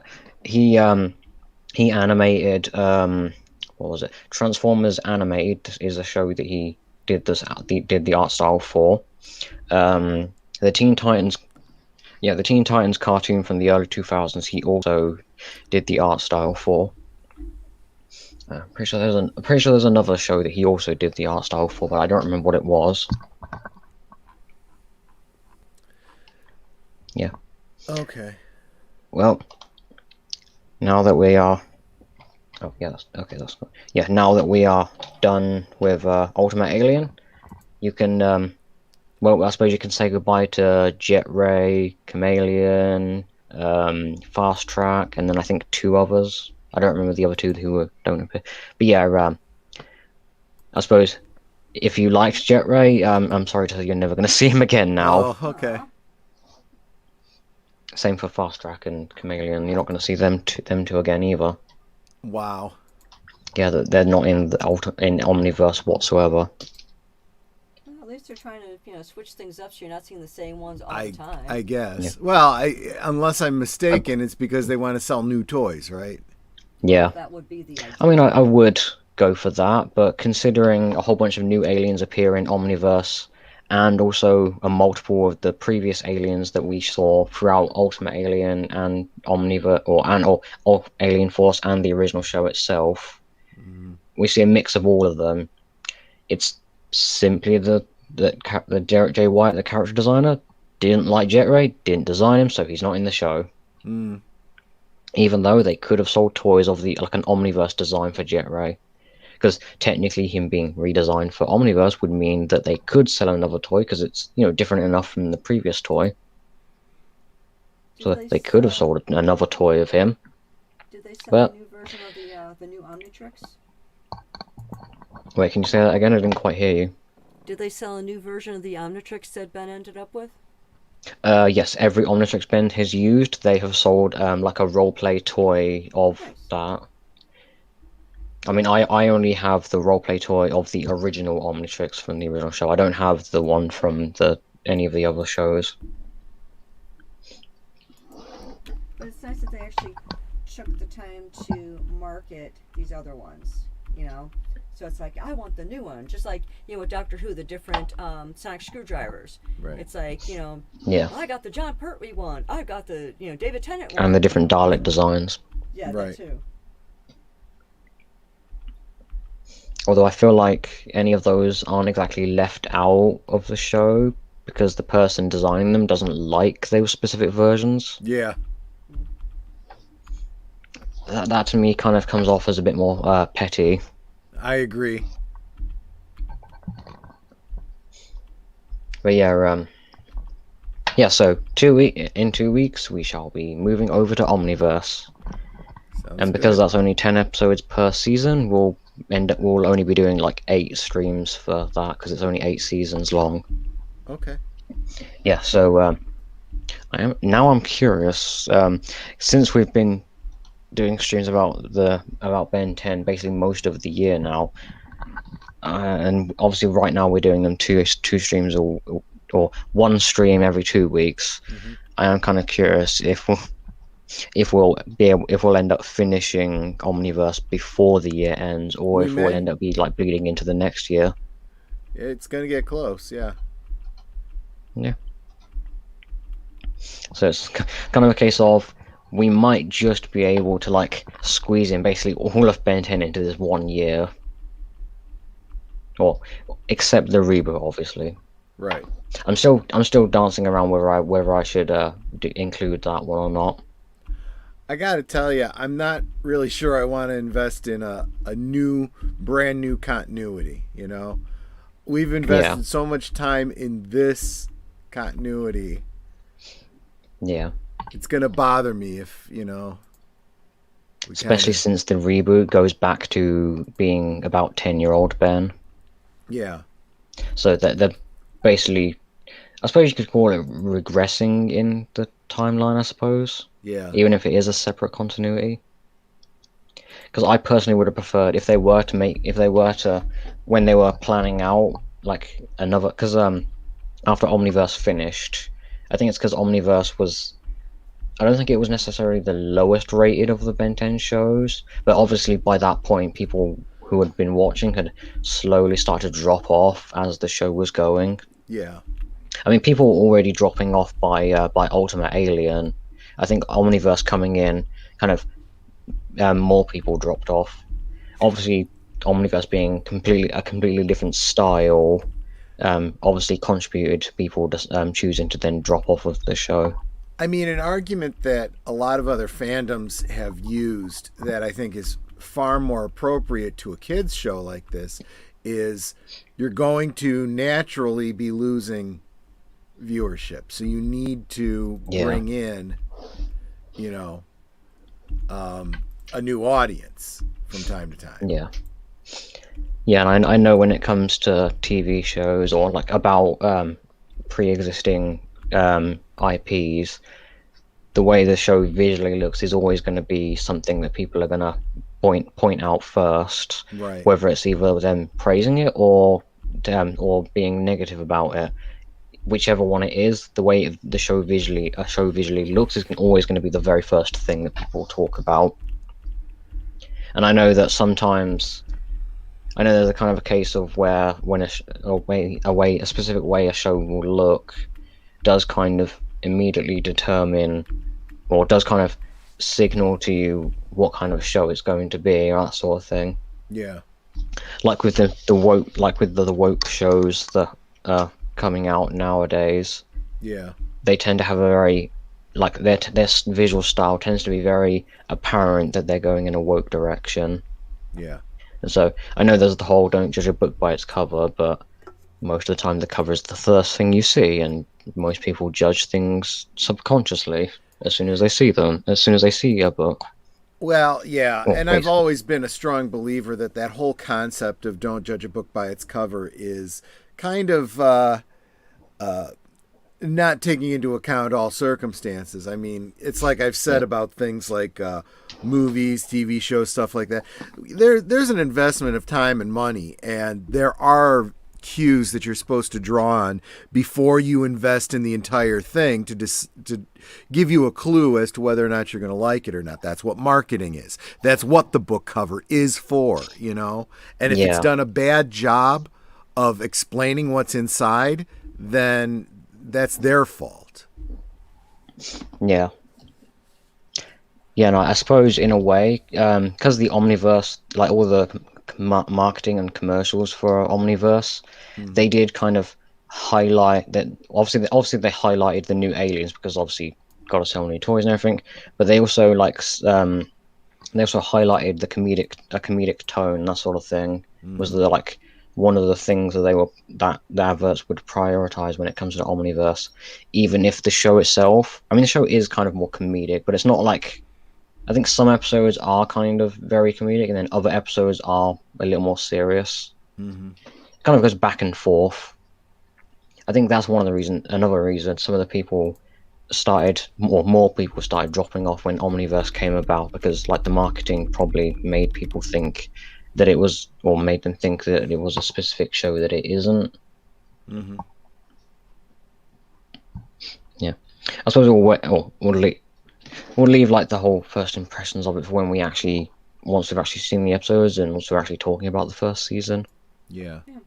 Because I mean, the first two seasons by themselves, there is one. I'm not actually going to say give any spoilers or say anything about the show, but there is like for season, I think it was either one or two, does introduce probably one of my favorite aliens in the well, one of my other favorite aliens in the series, and also does actually have an actual story to go along with that character's, or maybe not immediate introduction, but there is a story tied to one of the new aliens early on, or that I personally think is actually definitely a meaningful story for a meaningful story or a meaningful message for kids. But I'll leave that until you've seen it as well, so you can determine for yourself if the alien itself or the story for one of the aliens actually is meaningful or not. Yeah. I think it's the season 2 finale that has like specifically goes into what I'm talking about, but we'll leave that for when we get to that, because who knows, maybe you might end up not liking the alien as much as I do, Mm-hmm. or maybe you might not actually fully like see the story in the same way I do. Mm-hmm. Yeah, yeah. So I don't actually know if Daniel Harron has like a stream going on Wednesday. Well, he's been having some technical difficulties. They're planning to, but there's no guarantees. But I would say that if you're a fan of his work, definitely follow him and Yeah, watch for him on Friday. Or excuse me, on Wednesday. yeah, Wednesday. Yeah, because I noticed I think it was last Wednesday, the movie that he did a rewatch of was um well, he didn't actually do it like because the week before I think was when he was going to do it, but then it didn't happen then, Yeah. because I noticed it was actually planned out like or a week after he was actually Yeah. would have done that stream. So yeah, I did notice that stream was a week later than normal. Yeah, it's like sometimes technology Yeah, is so just to kick your butt. yeah, so Is there anything else you want to plug while you can? Well, next Saturday is, or I'm sorry, well, this upcoming Saturday is Big Al Presents is going to be, do you remember, sweetie? Yeah, Excalibur. Excalibur, right. Ah, okay. And then in 2 weeks on my channel for the rewatch will be Anna and the Apocalypse. So it's a musical zombie movie. Yep. It's actually pretty good. Ah, okay. I actually have a Excalibur. Do you? Cool. Yeah. Yeah, it's not on the shelf behind me. It's on the other shelf on the wall. Or the book. I say the book. I mean the bookcase behind me. It's on the shelf on the wall. Yeah. So also I'm just gonna point. Have you clicked on the link for the wiki or the Yep. guide for the episodes? Because I know once we leave this stream, you're not going to be able to click on it again. Nope, I got it. Yes. Yeah. Just want to make sure you've got that, so you don't have to worry about trying to get back to that again. Yep. Yeah. So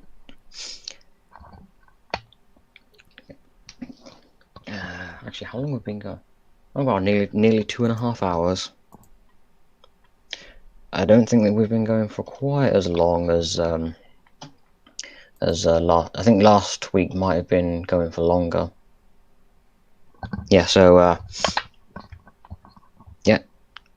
Let the Matrix light your darkest hour till all are one.